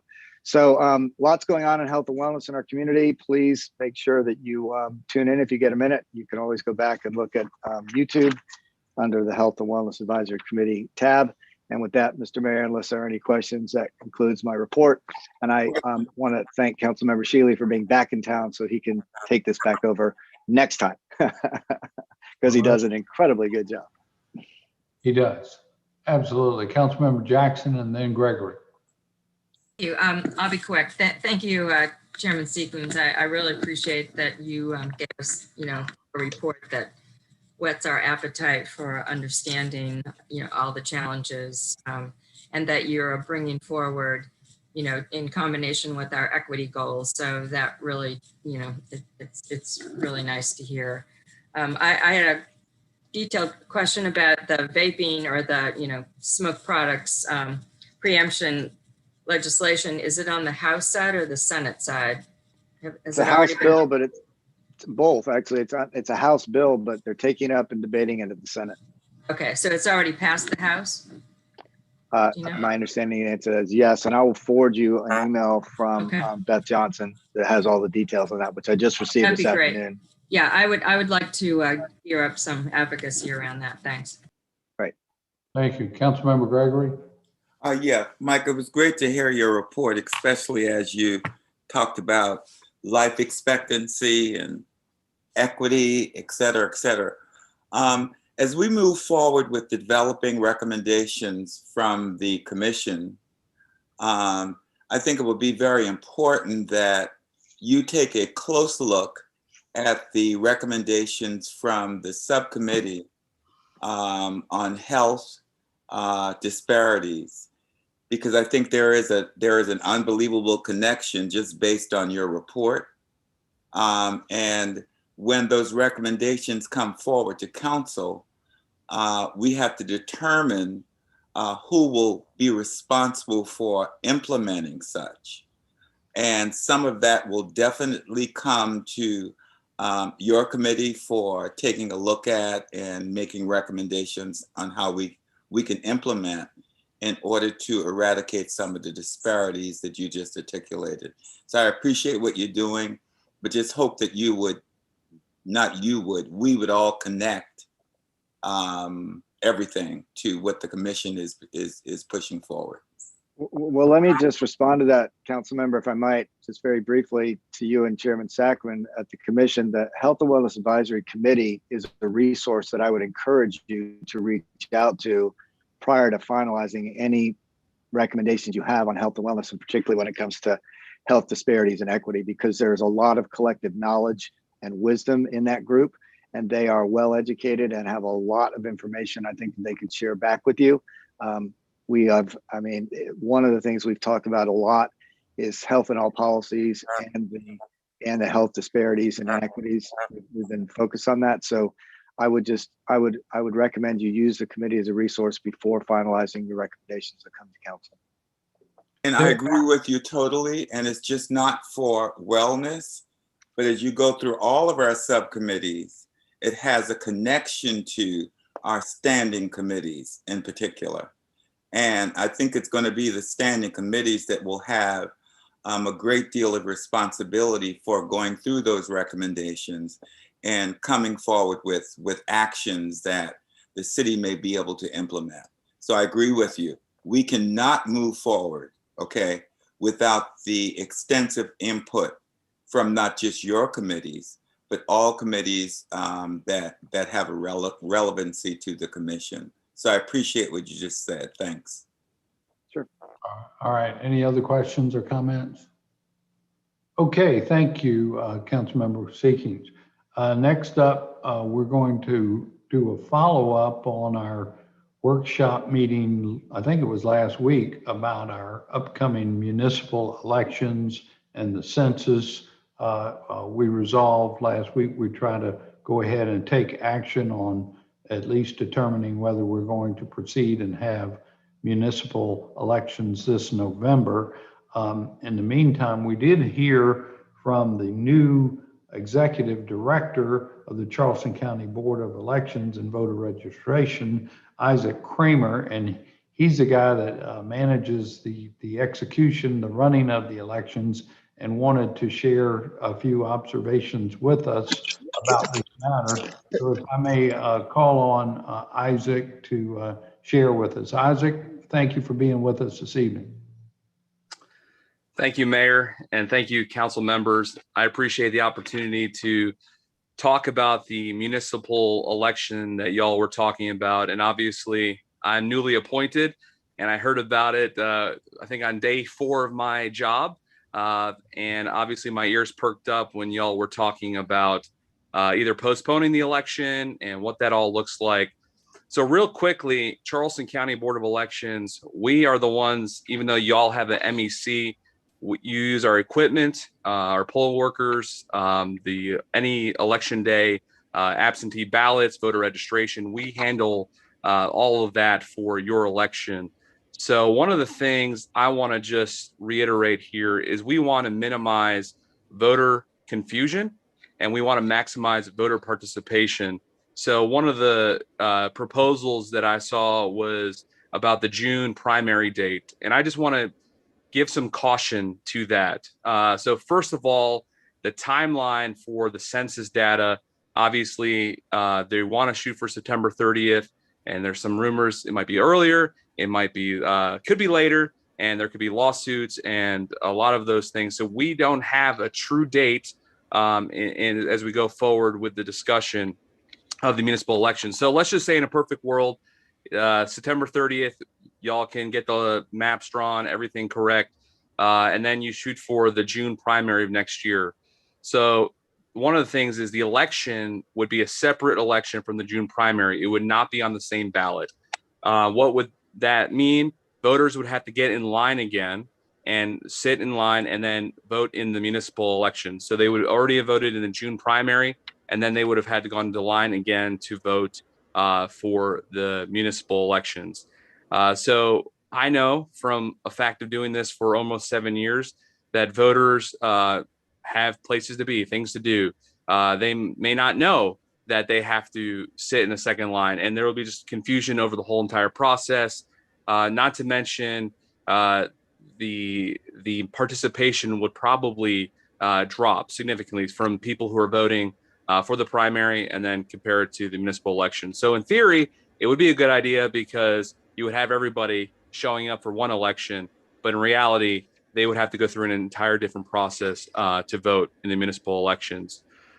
Just to also note on that, the filing dates would also coincide with the state house, state senate, and other partisan offices for county council during the same timeline. And our office, it'll take us 3 to 4 weeks for all the census, redistricting, reapportionment, anything that is done on administratively, that will take us almost a month to do. And that is if everything is perfectly, and we know that that does not happen in real life. So just want to let you know the filing and those dates would coincide with other filings. And we have a very, very busy election calendar starting in January of 2022, going through the June primary. So if any elections were to be held during those months, it's my belief in my short time of doing this, I've been with the office for over 7 years, but it would probably lead to low participation if we're doing it during that timeline. Right. So that's about all I have to say on the municipal elections. Appreciate you listening to me. I know a lot of the other things might be a political discussion, but from our standpoint, the June primary date will not work for our office. Thank you, Mr. Kramer. I think that confirms the gist of our conversation the other day. Does anybody have any other questions or for Mr. Kramer? Councilmember Shade and then Griffin. Yes, sir. Thank you, Mr. Mayor. Mr. Kramer, thank you for volunteering to jump into this. We appreciate your insight and your advice on this. I just want to make clear a couple of things. There's nothing in the way of going forward from your perspective with a election in November or municipal elections. Is that correct? There is no issue with having the elections in November. And quite frankly, a lot of other jurisdictions in South Carolina are going forward with that. Okay. And then the other question, and you mentioned a busy election season for 2022. In the event that we decide to have a special election sometime in 2022, what would be some of the dates or months that we would just need to avoid so we don't have a train wreck from your perspective? Right. Once again, we want to minimize voter confusion. So I would recommend anytime after the June primary and before September. So sometime in the summer. Okay. All right. Thank you for jumping on. Appreciate those comments. Thank you, sir. Thank you, sir. Thank you, sir. Councilmember Griffin. Yes, sir. My point is actually to the next item, if nobody else has any more questions for Mr. Kramer. All right. So could I ask before we bring it up to council as a whole. Did Susan, did our staff have any other observations they would like to offer, further reflection or research? Mayor, I don't think so. I mean, Julia did distribute to everybody the fifth scenario. And if we're happy to answer any questions that anyone may have at this point. So I appreciate that. I would share with council that it is possible for us to kind of bifurcate this and go ahead and make a decision tonight that we will proceed with a November election, for example, and then just wait until a little later on to decide what we're going to do after November when we get the census data and we really know what it looks like and all like that. We don't have to do it all tonight, but that's just a suggestion to you. Councilmember Griffin. Yes, sir. Thank you. That point is well taken, Mr. Mayor, but I'd like to go ahead and make a motion that we advise our staff to draft a resolution and proceed with that scenario 5, November election, redistrict map, and if the new map results in an open district with no council member or a district with multiple sitting members, hold special elections for those anomalies. Second for scenario 5, Mr. Mayor. That is scenario 5, yes. And a second, any discussion? Councilmember Shade, then Mitchell. Yes, sir, Mr. Mayor, and you took the words out of my mouth of what I was going to say about this election. We need to bifurcate this. First of all, we need to go forward, and I said that at the last time. We need to go forward and make a decision, and I support fully an election in November. And that's why I asked Mr. Kramer just to cement this, that there's nothing to prevent us from going forward on an election in November. That's just fair to the 6 council members who are whose seats are up for re-election, the even number of council members, and it's fair to those who are going to file for those seats as well. We just need to get it done, have that election in place. However, it is folly, and I'm going to emphasize this as strong as I possibly can. It is absolutely negligent on our part to ask our staff to do something when we don't have the numbers on the census. We're going to get it sooner or later, and we're going to be able to make it an informed and intelligent decision on how to proceed with any other special election that we may need to have. We can guess pretty intelligently of where the growth in the city of Charleston's boundaries have been. That's on Daniel Island and on Johns Island. And we're going to have to make decisions on how those now underrepresented districts are going to need to be fully represented.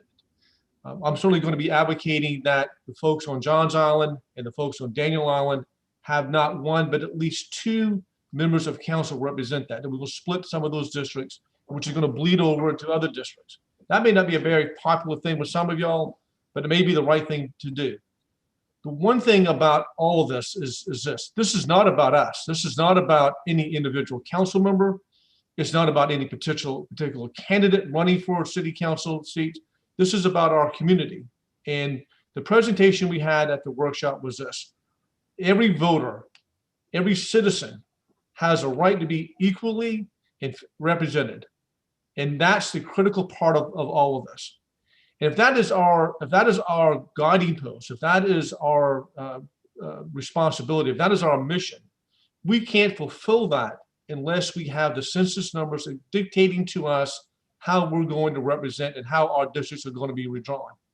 And it also goes back to what Councilmember Gregory, who's been a veteran of these redistricting issues much more than I ever have been, which is once you make an adjustment on one particular council district line, it's going to have an impact on at least one other, if not all of our district lines. Some type of adjustment is going to have to be made.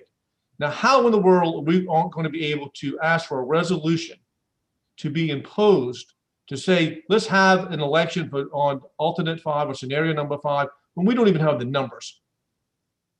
If we support something along those lines, then we're telling our community we're just going to heedlessly advance an election without having the numbers to back that up. And that falls on all of our shoulders, because the one responsibility we have to our city as a community and a city as a whole is to make sure that we are adequately including everybody as much as we possibly can. Now, scenario 5 may be the most appropriate and easiest solution that we're going to come across at some point, and I may support it at that time. But to go forward and say, let's come up with a resolution and say, let's plan for either scenario 1 or scenario 4 or scenario 5 is not being prudent at this particular point. I would ask very simply this: let's go forward with the election in November. That's been my position from the very beginning. That's fair to the 6 of y'all who are up for re-election in any opposition. And then let's just wait. Let's set a time limit. It may come in June, it may come in July, to see how we want to proceed after we get the numbers and after we have an idea of how those numbers are going to shake out. So I would move to defeat, or at least amend the motion proposed, that we just go forward with the November election. Thank you. Thank you, Councilmember Del Chapo. Correct me if I'm wrong, but isn't that exactly what scenario number 5 offers? Is that we move forward with the election in November and we see how the chips fall and then move forward from there with how to proceed? Or am I off base? I want to make sure I'm understanding it correctly, because that's how I understand scenario 5 is we have our election in November. Once we get that census data and we see how things shake out, then we develop our next steps. Well, I think it is, correct me if I'm wrong, Councilmember Seekings, but doesn't it basically specify that some districts may have a special election after the November election and some may not, just depending on how the districts get drawn? Well, I think if I can speak, I know the others have their hands up, but I think you directed to me. The whole concept of option 5, which is the one that I suggested, is exactly how it's been described by Councilmember Del Chapo and others. And with all due respect, not only do I not think it's folly, I think it's irresponsible for us not to have a resolution telling people what we're thinking about going forward. It doesn't mean we need the numbers. All it says is we're going to have November elections. We, within a reasonable time, will take our census numbers and redistrict. And if, underline if, and only if, those districts, when drawn, demand that we have a special election because there's an open district, then we then move forward and have an open district election. And by definition, we will have to have at least one other election because there will be 2 council members living in the same district. So it doesn't mean we need to know the numbers now, Councilmember Shade, none of that. It's just telling people that we're not going to let this hang forever. We'll have our elections in November. We'll get our numbers. They may be November. They may not get to us until next year. And then after we've done our redistricting, we have an election if and only if necessary. And for those of you who've been through redistricting before, it may not be necessary. We may get numbers. We may be able to draw districts. So each one of us lives in a district. But one thing is for sure, and this is to Councilmember Shade's points too, every single district is going to change. Not a single district is going to remain the same. That is not a reason to put off announcing how we're going to proceed procedurally when we go forward and do the redistricting. That we will have elections if necessary within a reasonable period of time. And that is scenario 5. And that's what I am going to support. And if we don't do it tonight, it's what we're going to do anyway. It's going to come along and we might as well just put it out there, let the people know that how we're going to handle this process, and then go through the process as the numbers come to us. And look, this is not something we created ourselves. This has been thrown at us by somebody else. And I think the best and most responsible thing to do, with all due respect, is to let people know not only are we going to have elections in November, but we will deal with those numbers when we get them, and we'll deal with them responsibly by redistricting and having elections within a reasonable period of time if we have to. There's no guarantee we will have to. So Mr. Mayor. Thank you, Councilmember Seekings, for that response. And if I may make an observation, our citizens would know how we're going to proceed if we, and I think it would be unanimous if we decided to say we're going to have an election in November based upon the current districts. I think we're all agreeable with that. Where I differ with you is the fairness issue of specifying that only certain districts may be subject to a special election. I don't know that that's fair to the council members or to our citizens. If two districts ended up, as you say, open, would it not be fair for all 6 districts to have a reelection? I don't know. I'm not advocating that. I would ask our council, is that a situation by necessity that dictates another election be held? In fact, I think I remember our presentation saying that once you get elected, you're good for a 4-year term. The good part about all of this, y'all, is that we're in charge, so we can proceed and have an election in November and then see how it shakes out with the districts. See if there are folks that, if it turns out that we have what you describe as a open district or not. But anyway, Susan, by necessity, is that a situation that would, quote, dictate an election be held?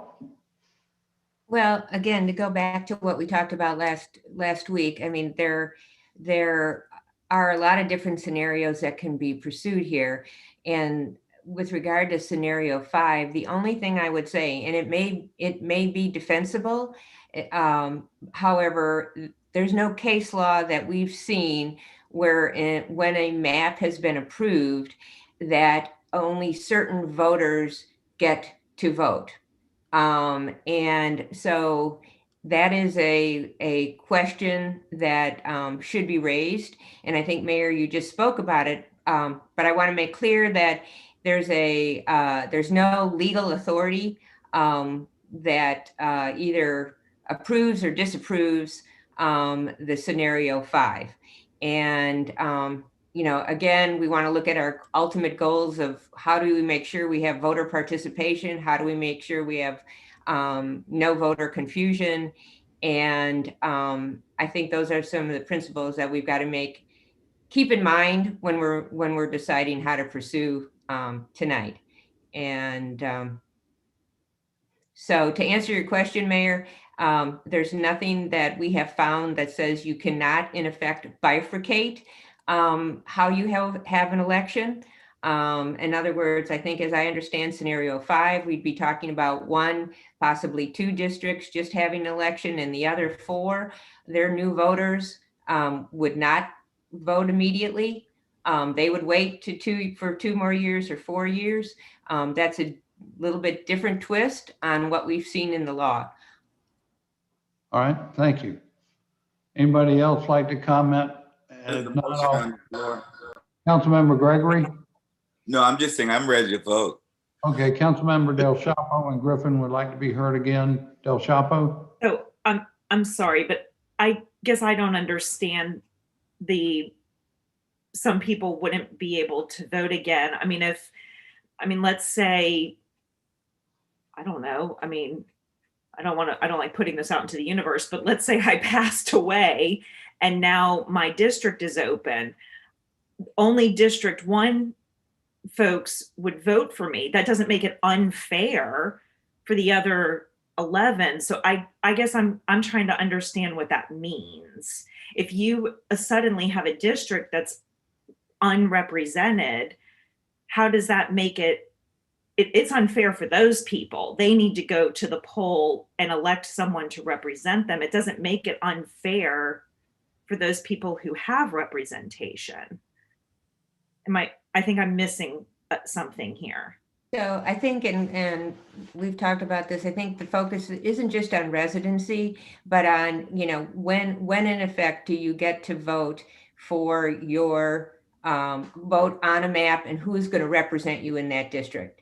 And under scenario 5, and again, it may be defensible. I mean, basically what you're saying is that those citizens who are in 1 district or maybe 2, they can step up and vote now in the special election, but other people who have moved into your new district, I think it's fair to say that all the districts will have new people in them, different people. You need to wait to vote for 2 years or 4 years, or whatever is ultimately decided if the special election is held with only one district or 2 districts involved. Well, but I think that happens anyway. I mean, people move here all the time. I mean, my election was on November 5th. I mean, there were probably people who moved to Daniel Island on November 6th. Yes, but you've got a I map. guess I'm just not making the connection. Yeah, but the difference is you're redistricting and you have an official map here. And the question is whether or not, when do the voters, when are they entitled to have that map implemented and they can vote for their new council members? And it's ultimately your all's decision on whether you want to make that decision now or wait until you see the map and how it shakes out and make a decision then. All right, Councilmember Gray.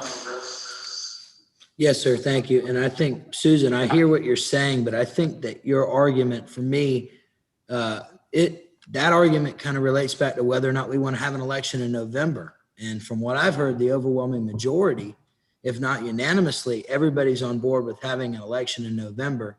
I feel a lot more comfortable that there is no case law that discredits us doing that, nor discredits option 5. But the fact of the matter is the vote tonight is for you to prepare a resolution, which means we're going to have to take another vote on this within the next couple of meetings. If something else comes up in between, I mean, we certainly are not taking the vote on the resolution tonight, just authorizing the drafting of that. So that gives us some more time. If for some reason something else comes up, I personally, I would say maybe ask the Attorney General to write an opinion on it. But I'm supportive of option 5. I don't believe there's any case law that discredits us from doing that. But I think that it would seem at least not very commonsensical for us to run in November and then potentially have to run again next year. And I don't think that would be the case, but yeah. And again, I'm concerned now with some of this dialogue that I've heard tonight, that we've got some confusing things that have come up. I want to proceed with the vote as I recommended it, as I made the motion. And hopefully if something comes up as you draft, you can bring it to our attention if this even passes tonight. Sure. That's fine. Ready for the question? Councilmember Shade. We're talking about voter confusion. If we have to change a resolution, we're creating voter confusion. And to Councilmember DeChampo's question, people within the district, every 10 years, there's going to be a change in the district within every 10 years. People turn 18 years old, they're now eligible to vote. People move into the district, they're now eligible to vote. People die, and those people are no longer there. And so you have a shift in that internally within those 10 years. That happens all the time. So we don't change districts every year. We don't change districts every 5 years. We change district with a census review every 10 years, because that gives us a good sense of what's going on. We know from our own experience and what we've seen happen, there is a huge shift in certain geographic boundaries of our city. We know that. We don't have the exact numbers. We know that Johns Island right now is grossly underrepresented. We know that Daniel Island is grossly underrepresented. And what everybody has agreed to is this, that no matter what we do, we're going to have an impact on all 12 districts on how we reshape it. And we're talking about, very simply, avoiding voter disenfranchisement. What is the hurry on making a decision on what scenario we need to vote on tonight? What's the rush on that? There is no urgency on doing that. And as Susan told us, there's no case law directly supporting doing that. So you talking about voter confusion? Voters going to come out of here and say, well, wait a minute, we've agreed to go forward with the November 5th election, but we may have to change scenario 5 later because some numbers come in. Why would we want to do that to our electorate? Let's make this very simple, very clear, very clean. and say to the world, say to your electorate, we're going forward with November the 5th, with the November election in 2021 for those even numbered districts. And then once we get the numbers in from our census count, which we should be getting soon because we had a pretty good release today of what's going on with our census count. Once we get that, then let's look at it and see what scenario we need to vote on. That's very easy and very clean and very simple to do. And people have a very clear understanding of what we're trying to accomplish here. Well, I must say I concur, and I know some of y'all differ, but just to give you an example, and Councilmember Brady, do you mind if I use you an example, because yours is one of the districts that we've noticed might be subject to change. So we have the November election, and that's District 6, and Councilmember Brady decides to run District 5. District 5, I'm sorry. All right. And take any even numbered district, right? Those are the ones up this year. And somebody wins re-election, but then they wake up 2 months later and they don't live in their district anymore, right? And so I think Councilmember Seekings, you're saying that that district would have a new election, even though when we elect someone, according to what we learned last week, you're really electing somebody to a full term, as long as that's what we agreed to. And is it fair for that district to be subject to a new election when the other one wasn't? And they've all changed.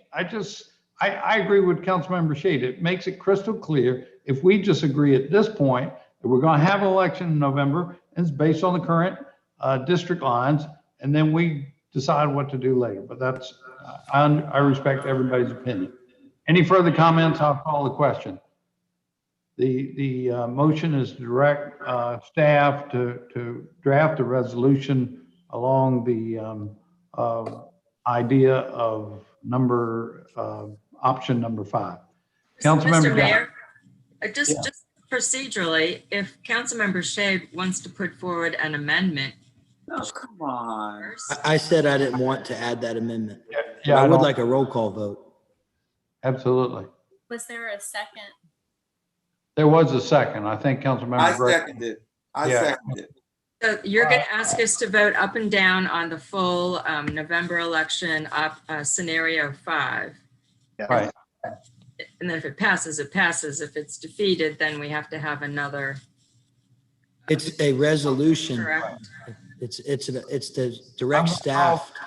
I'm going to call the question. All in favor, Resolution. please say aye when your name is called. Let's have a roll call vote.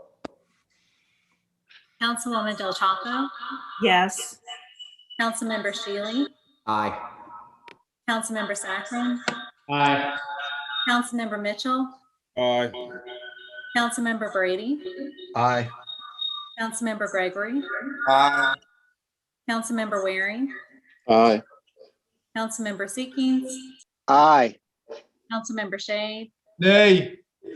Councilmember Griffin, Aye. Councilmember Appel, Councilmember Appel, Councilwoman Jackson, You are on mute, Councilmember Jackson. Mayor Tecklenburg. Nay. Motion passes. We'll come back to you with the resolution. Mr. Mayor, I didn't get what Councilman Jackson's vote was. It was yes. Thank you. All righty. So next up is an update on COVID-19. Shannon Scaff, his team have been doing a remarkable job helping with vaccinations, and Tracy McKee might have a general update for us. Tracy, you want to take it away? Yes, thank you, Mayor, and good evening, everyone. Let me get my, there we go. So over the past couple of weeks, we've seen a little bit over 30% decrease in our 7-day average. That's a low that we actually have not seen since early October. And hospitalizations continue to remain stable, which is also very good. However, variants are still a bit of a concern. Just kind of as a note, CDC is actually reporting that 70% of the positive samples that they're sequencing are from variants now. And that's across the whole US. MUSC is getting ready to sequence a batch of positive samples, and they should have those results sometime next week. But just to kind of share just a little bit of information from the MUSC team, over the past 7 days in Charleston County, to kind of look at comparing kind of the how people are getting COVID and with vaccines, the average is about 10 cases per day per 100,000 people, and that's total population. But when we look at that rate at those that have not been vaccinated and those that have no COVID-19 immunity, meaning that no vaccine and they have not contracted the illness in the last 5 months, that goes up to 18 and then to 37 cases per day per 100,000 people. So really the takeaway from the MUSC team is it's highly likely that there's a surge of infections occurring among those without vaccination or have not had a recent infection. And so, I think that really highlights the need for people to get vaccinated. And according to DHEC, I think this is really encouraging as well for vaccinations in general. There's been about 150 breakthrough cases. And if you actually look at, assuming that those were all in April, that's still only 1% of all the cases in the state. So that's very, very, very low and very encouraging. Another very encouraging thing is in their study recently that more than 80% of South Carolina residents indicated that they wanted to get vaccinated. So staying with our theme of getting vaccinated, CDC released some new guidance today. Some of you have probably seen this. They did put out a bigger list. I kind of pulled some of the things that I thought would be of most interest to folks. So on the left, you can see kind of the recommendation for those that have been fully vaccinated, and on the right, those that are unvaccinated. At the top, we've got, walking, running, or biking outdoors with members of your household. That is safe to do by those that are unvaccinated as well as fully vaccinated without a mask. If we jump down to actually, so the middle one was kind of a new recommendation today, or new guidance. Dine at an outdoor restaurant with friends from multiple households. Now, if you are fully vaccinated, CDC has lifted the mask guidance. So if you're fully vaccinated, you can do that safely without a mask. Obviously, if you are unvaccinated, they still encourage a mask and recognize that as something that is a little bit of a risk. So one down from that, attend a small indoor gathering of fully vaccinated and unvaccinated people from multiple households. So this is kind of assuming you really don't know the vaccination status of those that you are gathering with indoors. So the recommendation is still for individuals to wear a mask and be socially distanced in that scenario. So I thought that was some interesting and positive guidance that came out today for folks that are fully vaccinated. So vaccine distribution, you can see we've kind of hit a plateau the last couple of weeks. The same number of doses have been distributed to our state. That dip was really just due to the pause in the Janssen or J&J vaccine. That pause has been lifted. So I anticipate that distribution number should go up next week. So just in case we have some folks watching that aren't sure how to get a vaccine, thanks for prompting me with that last week. So there's the South Carolina DHEC has a Vax Locator website, and that has the most current providers that are accepting vaccines. So that's really, or accepting appointments for vaccines, sorry. So that's really the best resource to use to get a vaccine. And just for clarity, we have Pfizer, which is a 2-dose. That is available to anyone 16 and older. Moderna is also a 2-dose, and that one is currently available to those 18 and older. And then we have the Janssen or Johnson Johnson, which is a 1-dose, and that one is also available to those 18 and older. How are we doing across the US in vaccinations? You can see we've got almost 43% that have received at least 1 dose, and we're approaching 30% of Americans who are fully vaccinated. How are we doing in South Carolina in comparison? We're kind of right there in line with the US. 41% have at least 1 dose and 30% fully vaccinated. City employee cases and vaccinations. So we have 3 active cases currently.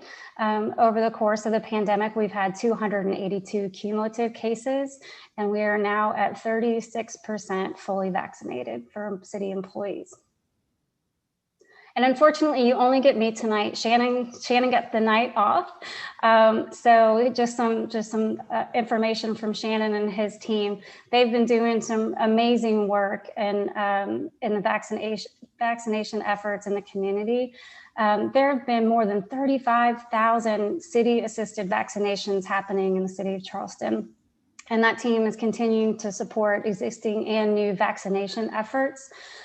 Through partnership and grant, the city now has a pop-up shelter that can be used in future vaccine efforts.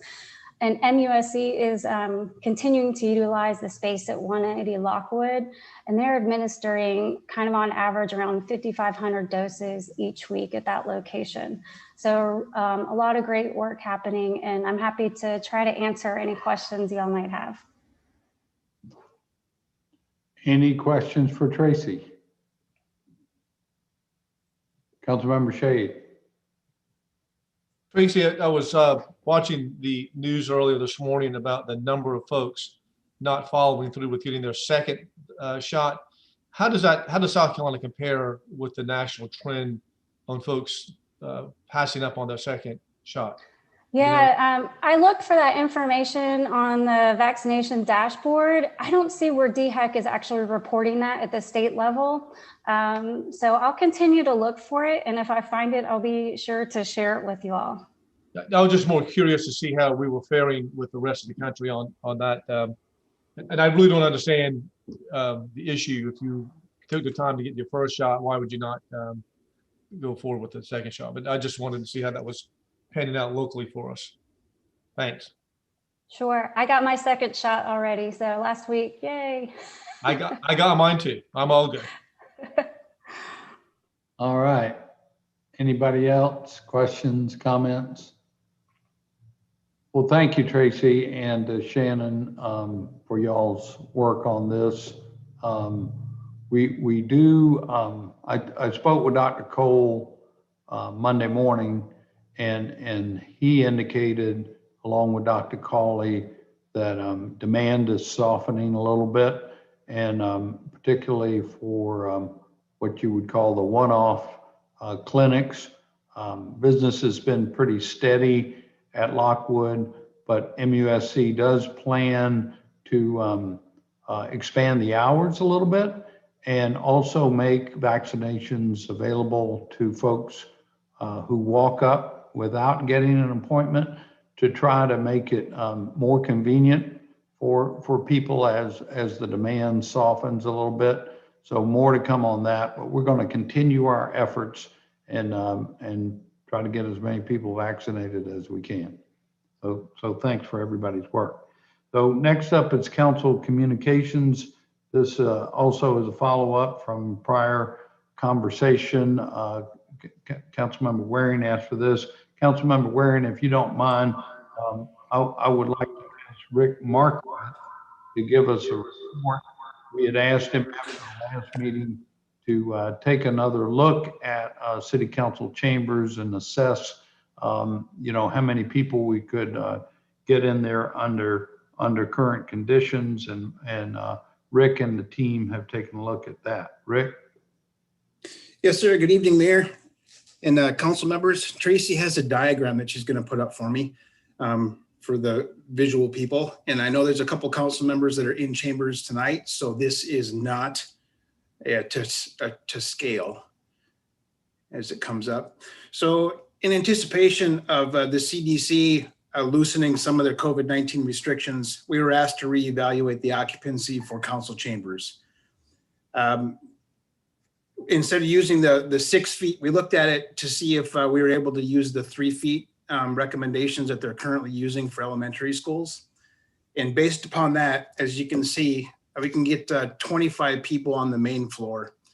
That's broken down into the 12 council members, the mayor, 2 employees, 3 city staff, 3 city IT, 3 media in case all 3 outlets want to show up, and then a microphone for public speaking.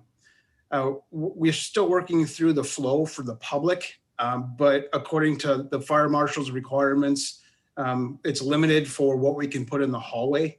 Along the wall, we might be able to get 11 people waiting with 3 spaces for seating.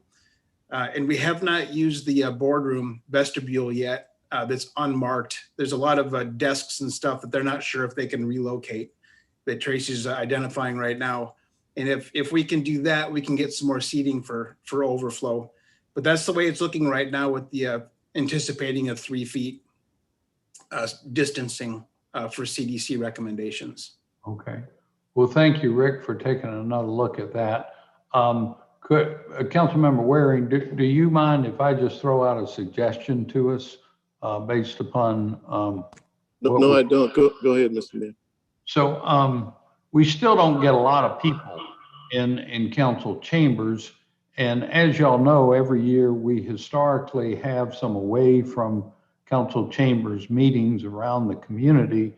So I'd like to suggest, well, I've also asked our IT folks to look into what facilities, larger facilities we have that have the Wi-Fi and internet capability to sustain. What we would like to do is have a blended meeting where we meet in person, but also Zoom, so that folks can still join us over the internet in addition to coming in person if they like, and to try to accommodate more people, and to go ahead and begin at the second meeting of May 25th, and for the summer to have our away from council meetings. And hopefully by the end of the summer, we'll be able to have different recommendations from CDC to where we could get more people back in city council chambers. So the 4 places we've identified would be the James Island Recreation Center,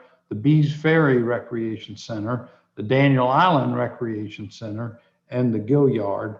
So we have the capability to meet at those locations. We fulfill our normal annual objective of having community city council meetings around the city, and it would allow us to get more people back in the in-person rooms. So anyway, that's my suggestion, but we're open to the pleasure of council. Councilmember Waring. Mr. Mayor, I think those are excellent choices. I wasn't wedded to having council meetings in City Hall chambers. I always thought we could have council member meetings at the Gilliard. I mean, we've had them there in the past. As a matter of fact, there are a couple other places we could have them. I mean, we've had them at Ashley River Elementary School before. We've had meetings at Burke Fine Arts Center before. Obviously, Burke High School has this auditorium over there. So your idea about going off site, I think is great. The second meeting in May, I think is fine. We did check with the school district, and they are not allowing us to meet in the schools yet. They're still not allowing that.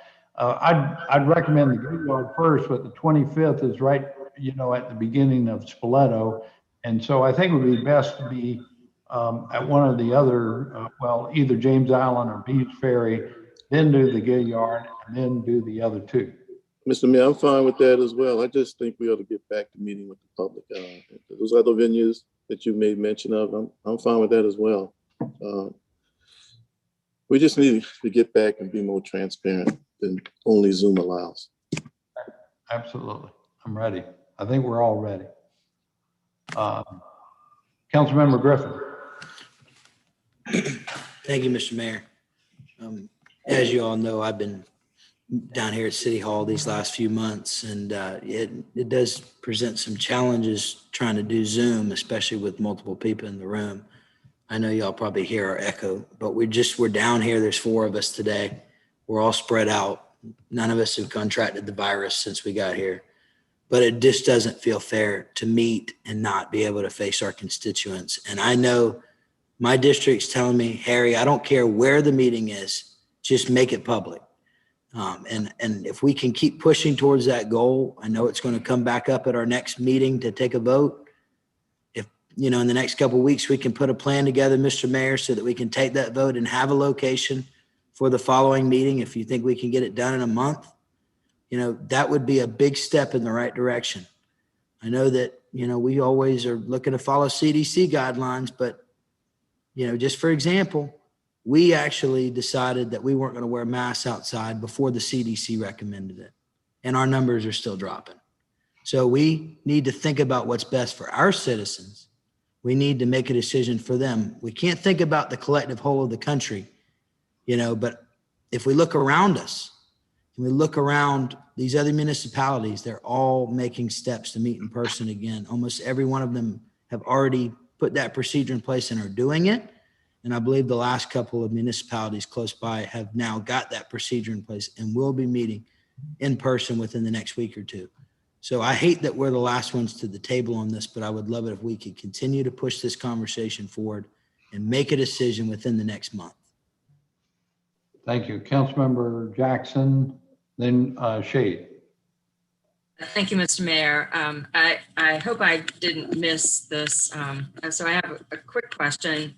I'm ready to meet in person, and I know that I've been very conservative through this whole last year, and I don't think that we should feel that we're in anything other than what we are as a city. We definitely set the tone for a lot of things that happen in this state, over the longevity of our municipality, and just in the way that we conduct our own business and set standards. And, so I don't think that we need to apologize that we're coming to this at a later phase of the COVID recovery. We are who we are, and we are very protective and we are very conservative when it comes to the safety and the lives of our citizens. But regardless, I'm totally ready to meet in person. I do miss not having the body language and the eye contact and understanding, where people are coming from. You just cannot do that on Zoom. There's just no substitute. But I do know that our public has also been very appreciative of being able to dial in from where they are safely on our meeting nights and watch our proceedings as actively as they possibly can. So I don't know if we're still planning that we would have public access by Zoom or some other means of interacting with us, yes, especially if it's small numbers. So that's going to be the program, right? We'll be in person with whoever we can squeeze in safely, and then we'll have public access virtually. The public would have the option of coming in person, or if they want to just watch us online and participate online as we've been doing. Our hope is to accommodate both. And frankly, I've said before, I think if we can figure out a way to keep that alive, we increase public engagement and participation, which I think we all agree is a good thing. Councilmember Shea. Thank you. Yes, Mr. Mayor, this is more for clarification purposes. So when we do meet in person, and we're talking about only the Ways and Means Committee and full council, or are we going to meet in full person for all of the various committees and commissions? At this point, our recommendation is just Ways and Means and City Council. So if we have like today, there was a recreation committee meeting.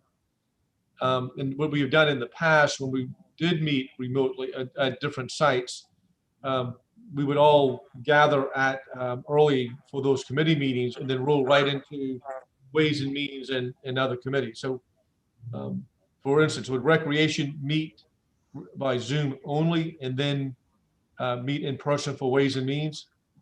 I must admit, I don't know that we've thought about the logistics of same day committee meetings. I would not be averse to having them in person since we're all set up to have the in-person meeting.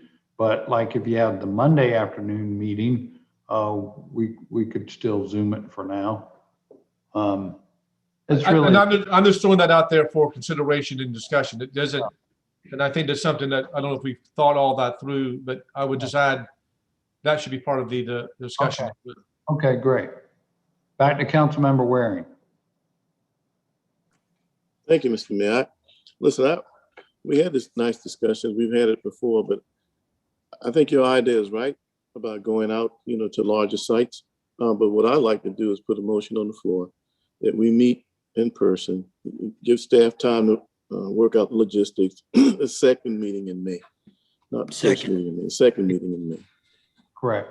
I'm seconding you. We did put on the agenda that we may or may not take action. So we have a motion on the floor. Do I hear a second? Second. Second. That we would begin city council meetings in person on the 25th. Any further discussion? All in favor, please say aye. Aye. Aye. Any opposed? The ayes have it. You were on mute. Well, thank you, Mr. Mayor. Thank you, Mr. Mayor. I just want to thank you. So we'll work further on the logistics and let you know the specific location we'll be at, and not only May 25th, but through the summer. And we are going to figure out a way, if at all possible, to continue the Zooming or internet capability for citizens so they have that choice. Okay, great. So next up is our Committee on Public Safety. Councilmember Shea. Thank you, Mr. Mayor, members of council. The Public Safety Committee met yesterday afternoon at 1:30. We had a very full agenda. First, we received a report from Steve Rumlin as to the sidewalk ordinance. He gave us a breakdown as to the enforcement since 2017, the number of cases that were handled, deferred, or dismissed. We went back and recommended that they look at 4 areas to improve or tweak the sidewalk ordinance. One area is that some people, or sort of a loophole with this ordinance, is that people may be sitting on private property with parts of their bodies extended over into the sidewalk, which sort of defeats the purpose and the idea of doing that. So we've asked them to look at that and retooling that particular aspect. There was an issue with keeping count of first warnings issued to some of these folks. So there was a discussion about whether or not we should eliminate that aspect of the ordinance. Also, the imposition of a restraining order, also including a certain piece of the area around Market Street between King and East Bay. I think it was part of the issue as well. So that was the other part we'll like to ask them to review. Steve is available online if you have any questions concerning that, but we don't need to take a vote on that. It was just an update and request for them to tweak those 4 particular areas of the sidewalk. We also received for information only items number 4 and number 5 of our agenda, an agreement between the police department and the Dignity Best Practices. This was a goal of implementing some of the recommendations from our internal audit. I'm sorry, not the internal audit, but our audit, dealing with how we're handling with other folks who may have other issues. It's sort of goes hand in hand with the police training dealing with folks who may have special needs. And hopefully what we're looking for is de-escalating situations as opposed to letting things get out of control. We've seen a lot of that apparently, and unfortunately across the country, how people with special needs, the situation becomes more accelerated, and there's sometimes a very unfortunate and fatal reaction or outcome with the police not handling that properly. The other part is just the OTIS program and partnering with them and ending into an agreement with the Charleston County Addiction Crisis Task Force. Part of that's also with the opioid addiction as well. So those were just for information purposes only. No action was necessarily taken on those items 3, 4, and 5. We also got an update on the emergency ordinance. This was a curfew ordinance, and we told council we approved a 30-day effect. That curfew just gives the mayor a tool to impose a curfew after consultation with the chief. The chief requested that we keep that ordinance in effect, let it expire after its 30-day termination, and if we need to renew it, we can come back and do it. But certain things are still developing across the country that may have an impact in Charleston with the need for a curfew based upon other protests that are going into effect. Again, no action was taken on any of those items. And finally, we spent a good portion of the time in executive session regarding a discussion on the development of security personnel and devices. It was very robust. We came up with some specific questions and recommendations to get a further report. This is particularly dealing when we return to city council chambers for in-person meetings on security issues that we need to be addressing throughout City Hall. If we need to have any further discussion about that, I would recommend we go back into executive session. I don't want to talk about security matters in open public.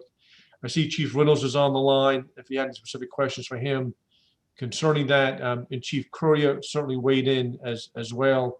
But that's sort of, I'm giving you a very abridged version of that discussion. It lasted well over an hour. That's what we were talking about. Well, thank you, Councilmember Shade. And I'll just simply ask or add that during the summer, while we're having these away from City Hall meetings, the recommendations by Chief Reynolds and our staff, Jason Bruder looked very closely at this. We'll be implementing those safety enhancements that we can over the summer. All right, Councilmember Waring. I brought up part of an issue at last meeting and gave deference to obviously our chairman and public safety committee, and I'll continue to do that tonight. In lieu of an hour potentially executive session, is there any way we can get an update on that executive session outside this meeting, or a Cliff Note version of that? Obviously, members of the Public Safety Committee is informed on that, but that leaves out about maybe seven council members out of that informational loop. Yeah. I understand the sensitivities and wanting to discuss this in executive session, and I'm agreeing with that, Mr. Mayor and Chairman. So I think I would love to do that, Councilmember Waring. I think that's just, I think everybody needs to be informed and weigh in on this issue. Susan, can we, if I can ask Dina, can we do that? Can we circulate a confidential memo to the rest of council? That's what I was going to suggest, that we can put together a confidential attorney-client privilege memo and distribute it to council to review. Well, thank you. Let me defer my concerns until, I'll defer that until we get a chance to get some additional information. So you would prepare that document? I said, I defer the questions that I brought up at the last meeting as a result of your committee meeting with the chief, with both chiefs, Chief Courier and Reynolds. upon receiving additional confidential information. Let me defer until after receiving that information. So I don't want to discuss the previous discussion I had at the last meeting. Mr. Councilman Warren, I was just asking Susan Hodin if she's prepared the memo. I'm getting a real echo effect here. Yeah. But anyway, we'll send that out. And how about this? If we need to schedule an additional executive session for the entire council after that gets reviewed, we certainly can do that. Yep, that would be the prudent way to do it. I agree with that. And Yeah, thank you. That's wonderful. Yeah. Councilmember Shade, we can prepare that. Okay. All right. Any further questions for public safety or for Chief Reynolds? All right.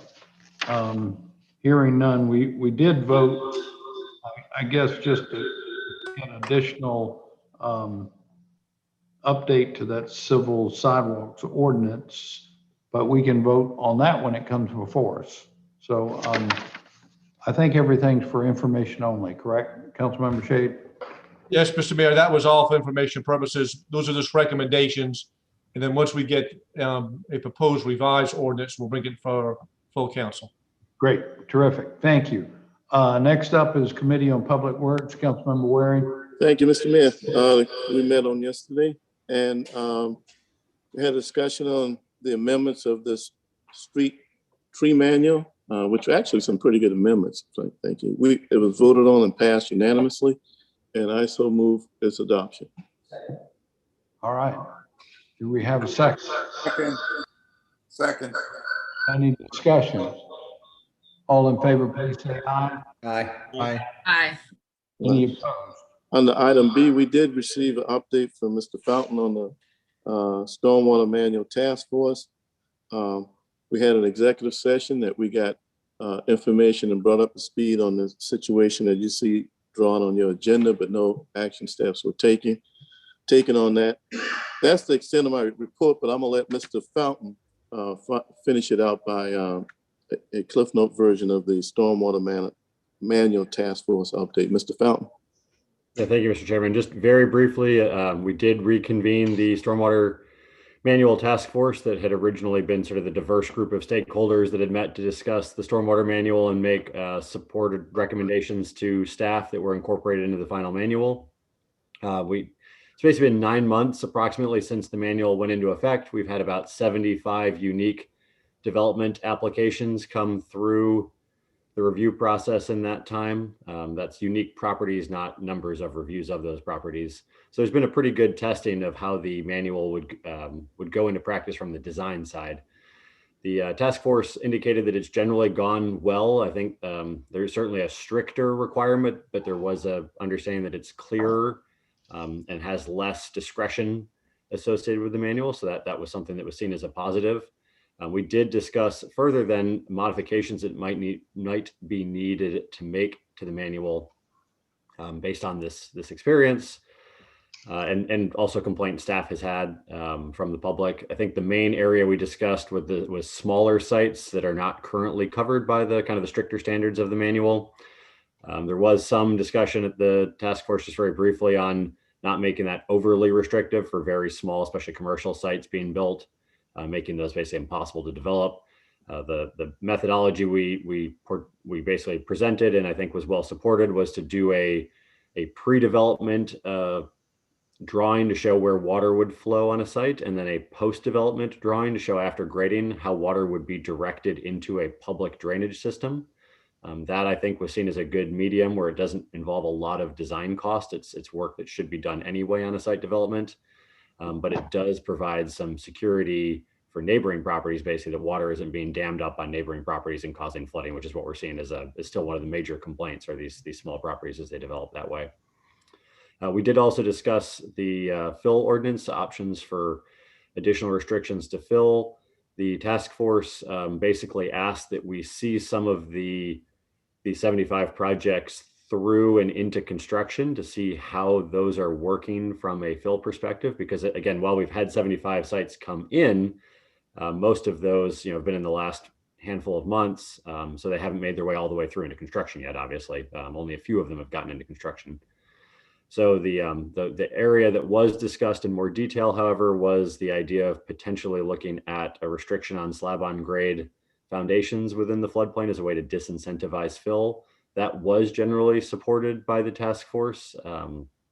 Most of the development community felt that that wouldn't restrict the ability to basically develop a site and sell lots. And again, I'm speaking in very general terms here.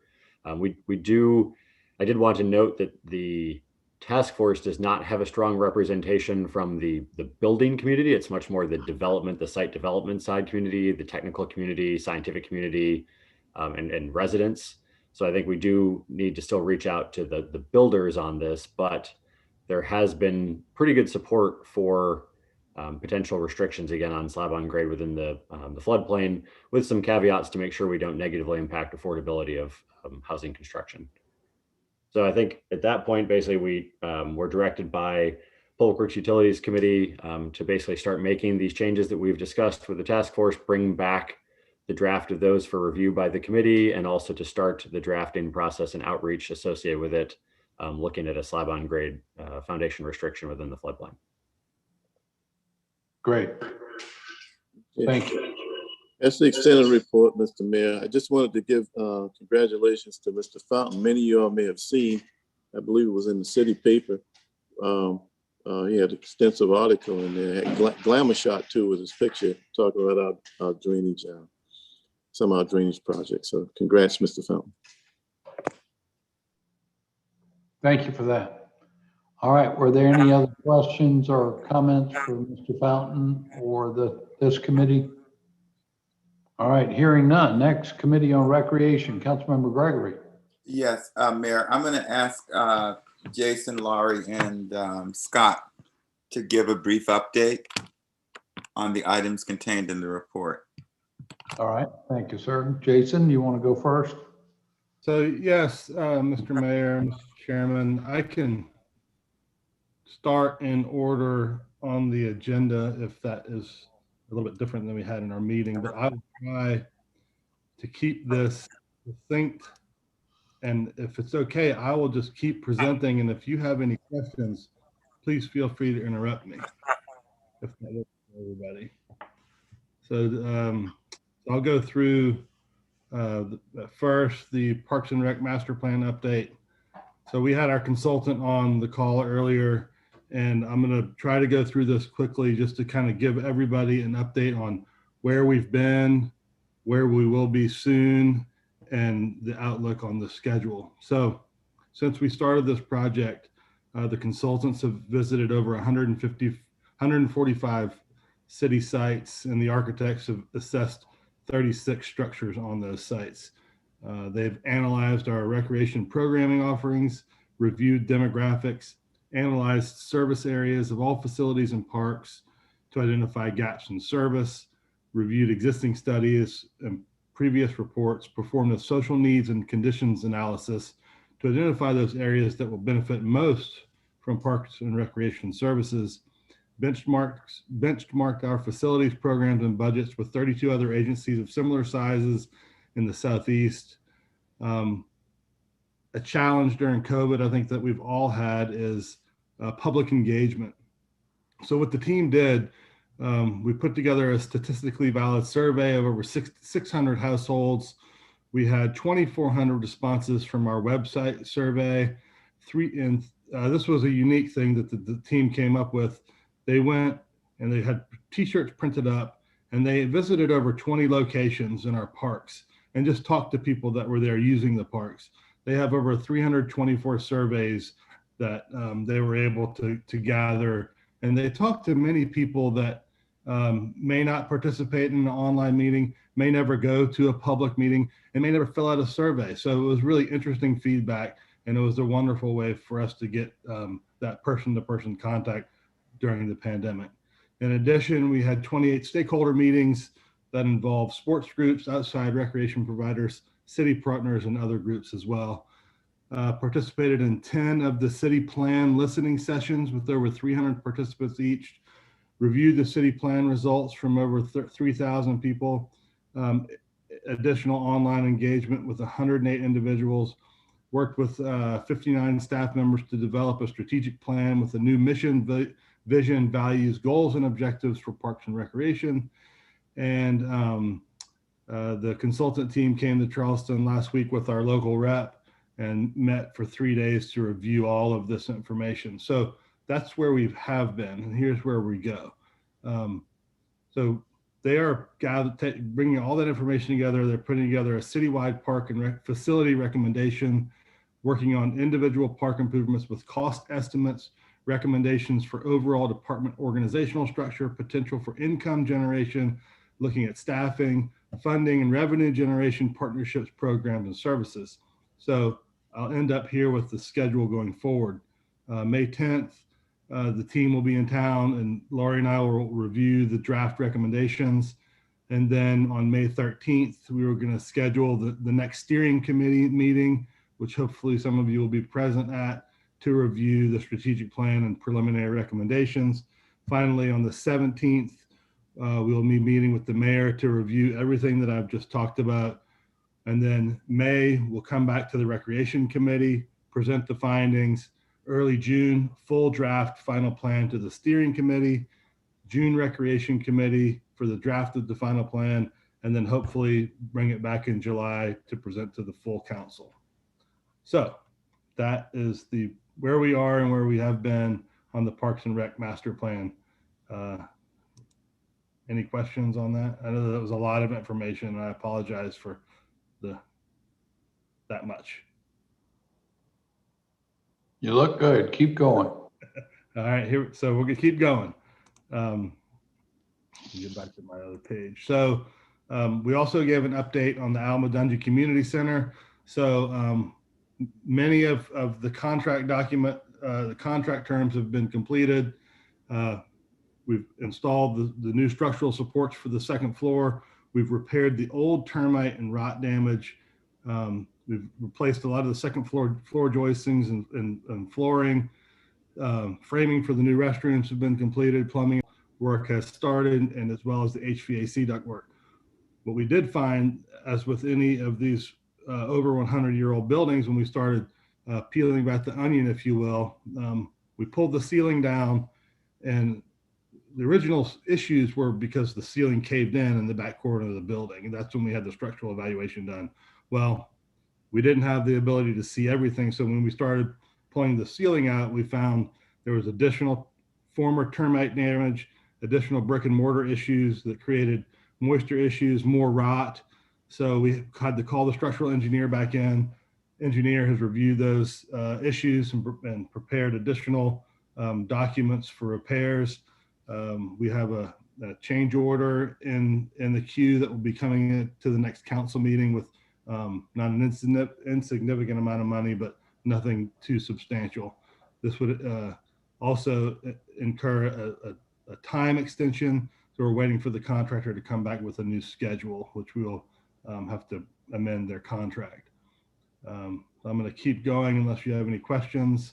W.L. Stevens Pool, we are preparing to open that facility up on July 1st as a seasonal pool due to the air quality issues resultant from the failed roofing system and the fact that the facility is a 60s, early 70s building. So the current work is we're adding a new security system. We repaired all the sewer lines. We're conducting some painting and some fencing. So that facility will be opened up on July 1st. Mr. Crosby? Yes, sir. I got questions about actually about our swimming pools, period. I think, we've, W.L. Stevenson is frankly obsolete. What is the long-term plan for our swimming enthusiasts in the city of Charleston? My understanding is that the renovated M.L. King pool roof also is experiencing difficulties. What is our plan? MLK pool, the contractor did come back and make some repairs to the tracks. There was irregularities in the pour of the concrete. Not unsurprising that a brand new facility of that scale and stature, that there's going to be little things that we have to fix and adjust. So to my knowledge, it's operational again, and didn't think that there was too much of a effect on the schedule of programming. WL Stevens, and I think when the Parks and Rec master plan comes out, it's going to have some major recommendations, capital recommendations, and for WL Stevens. And that's what I'm asking for. In other words, right now, I understand the seasonal part, the temporary aspect. I mean, we've even had to go to the point of using some of St. Andrews PSD Wellness Center. It's a big hole, West Ashley, not having a wellness facility there. So for the WL long-term plan, I mean, that capital aspect that you're alluding to, I'd like to know about. WL Stevens, the recommendation is going to be that we start fresh, that the facilities need so much work. And we've been, at the request of the mayor, working on a couple of different options on how we could rebuild that facility while keeping that pool open. But the recommendations are going to be to replace that facility. And, you know, all of these things come with a budget that has to be identified. And I think there's going to be a lot of recommendations to come in the master plan that will evaluate each of our pools, and specifically WL Stevens, that it be replaced with a whole new facility. Right, thank you. So let's keep moving forward. Stony Field, the CCSD contractor, their field surcharge is complete. Now they've got the second project of surcharge in to compact the ground soil conditions for the 400-meter track. So that surcharge will be sitting probably until late summer, hopefully sooner, but at least through, again, late summer, August of this year. They've indicated to us that the schedule will not accommodate Burke football this year, so they will be working, CCSD will be working to provide Burke a facility for them to play. I think they played at the Citadel last year and some other locations. And so we also picked the synthetic turf material as well as the rubberized surface for the track, which is commensurate with all of the other fields that the school district is building right now. The city work that's happening at Stony Field, you know, that we've all seen, we've done the lighting, we've done all the spall repair, painting the stands, new seats, new fencing, interior to the facility. The HVAC work has been completed inside the locker rooms. So those locker rooms that have never had conditioned air are now have conditioned air. The undergrounding has been completed, the new transformer installed, and most of the underground infrastructure is in place. So there will be a new meter installed, and that secondary pole will be removed when the new power line gets tied in. We're currently working with CCSD, reviewing all of the irrigation improvements across both of our projects to make sure they're coordinated appropriately. And the SCDOT encroachment permits have been approved for the driveway apron. And then lastly, we are finishing up our TRC review for the parking lot enhancements, the new gathering or entry area that was located where the old maintenance gate was off the parking lot, more landscaping, hardscape, trees, and as well as new fencing that will surround the stadium on the front side. That will be brick piers with ornamental fencing in between. So that work should be bid out in May for the city site work. And then finally, we have, is there a question? I do have a question, but I'm gonna wait to the end after you do Carl Richardson. Okay. So as you all know, Carl Richardson Park is fairly freshly started. They have it's a 365 calendar day contract. The SWIP inspections have passed, site work has commenced, and the general contractor has made significant headway with their submittals and product data to the city for approvals.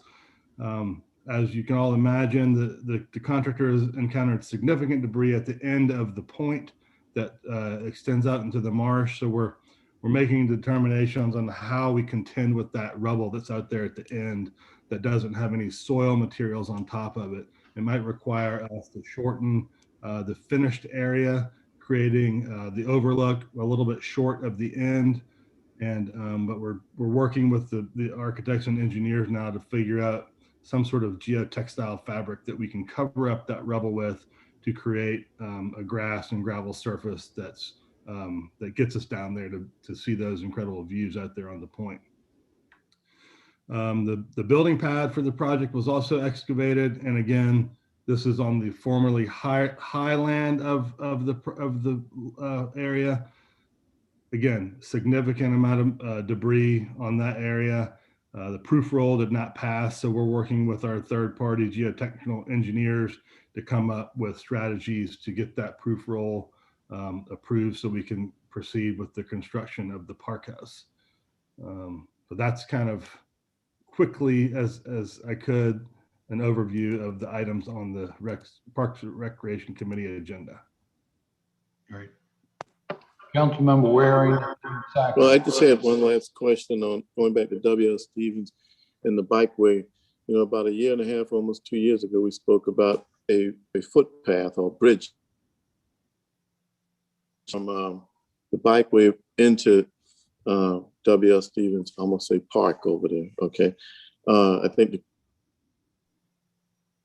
to be working on a plan for it. Where are we on that footpath, on that bridge to come from, so walkers on the bikeway can come down into the park where W.L. Stevens is? So that was prior to that stormwater project. There was the footbridge there that was damaged during the project. So what we did was we worked with the Clemson Design Build Studio, and those students took that project on, and they have reconstructed that bridge, and it is now operational. So we worked with our own facility staff, our masons, and those students, and it's a pretty cool bridge if you haven't seen it. It's bicycle inspired, if you will. So that's in place and it's operational. Well, thank you. I'll get over there and get a photo op with it then. Thank you. It's pretty cool. And Councilmember Waring, they are working, the Clemson Architecture School is working with us for yet another footbridge in the Ardmore area of the Turtle Pond that we were speaking of just recently. Thank you. I've seen that, and that's coming along well. Thank you so much. Councilmember Sacklin. Thank you, Mayor. Jason, thanks for the update on Cara Richardson. I spoke with Marcia Higgins, the president over at Asheville Maryville, and I joined their support and encouraged by the developments, but they did have a question about Bender Street. I'm not sure if this is a question for you or for Keith in Traffic and Transportation, but their concern was, Bender's a one-way with one way out, one way in. Have we done any kind of investigation in terms of trying to make it, one way in and then another actually exit from Bender? I've seen some emails lately about that. And so our property is only fronts Bender Street. So I know that the request may be to create some sort of loop around the park to the other street, but we don't have any frontage on the other street. So the parking lot, the new parking lot for the park is a one-way in, loop around, one way out. So Bender Street is a two-way street. And so you will loop through the parking lot in a one-way fashion. And we don't believe that there's going to be any traffic issues. So the parking loop will basically allow you to make that turnaround easily, and the two-way street allows you to get back out. Unless the city had purchased other property up on that other street, that wouldn't have been possible. Any more questions for? Any more questions?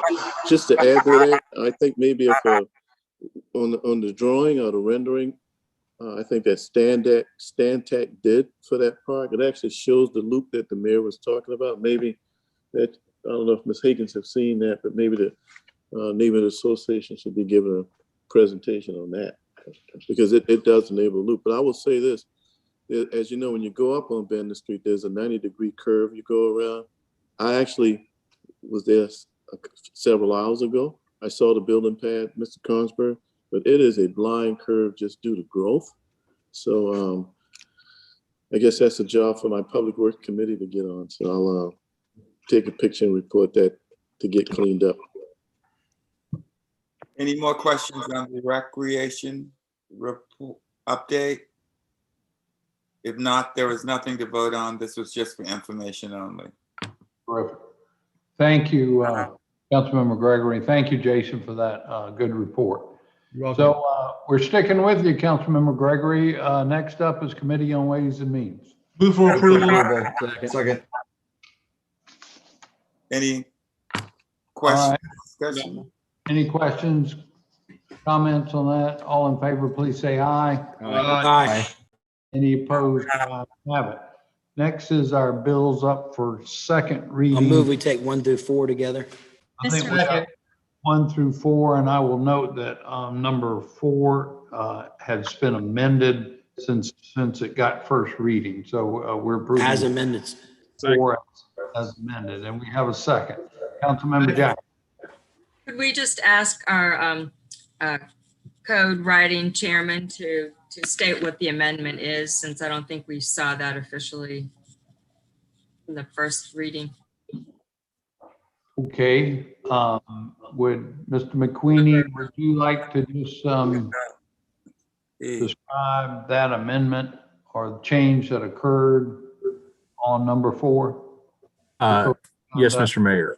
Yeah, it changed the vote requirements to set a public hearing on a violation of the oath from 3/4 to 2/3, and the vote during, on a trial from 3/4 to 2/3.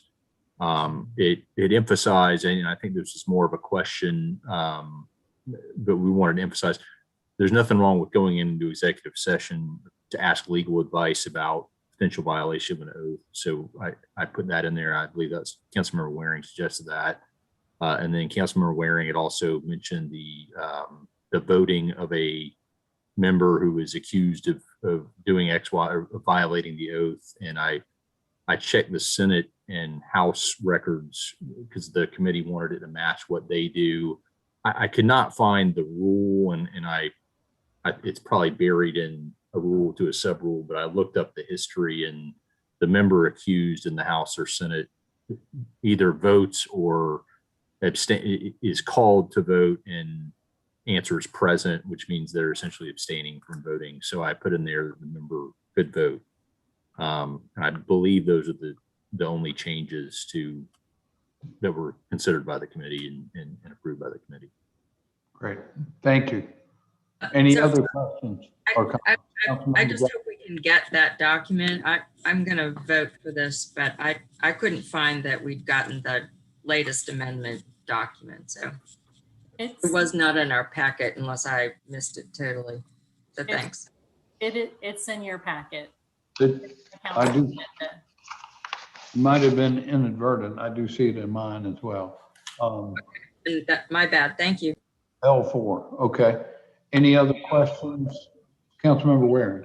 No, I don't have any questions, Mr. Mayor, but I wanted to thank you. I want to thank all members of council. I want to have special thanks for Councilmember Del Chapo, Councilmember Ross Appel, Councilmember Seekings for thinking to add the oath as part of the policy.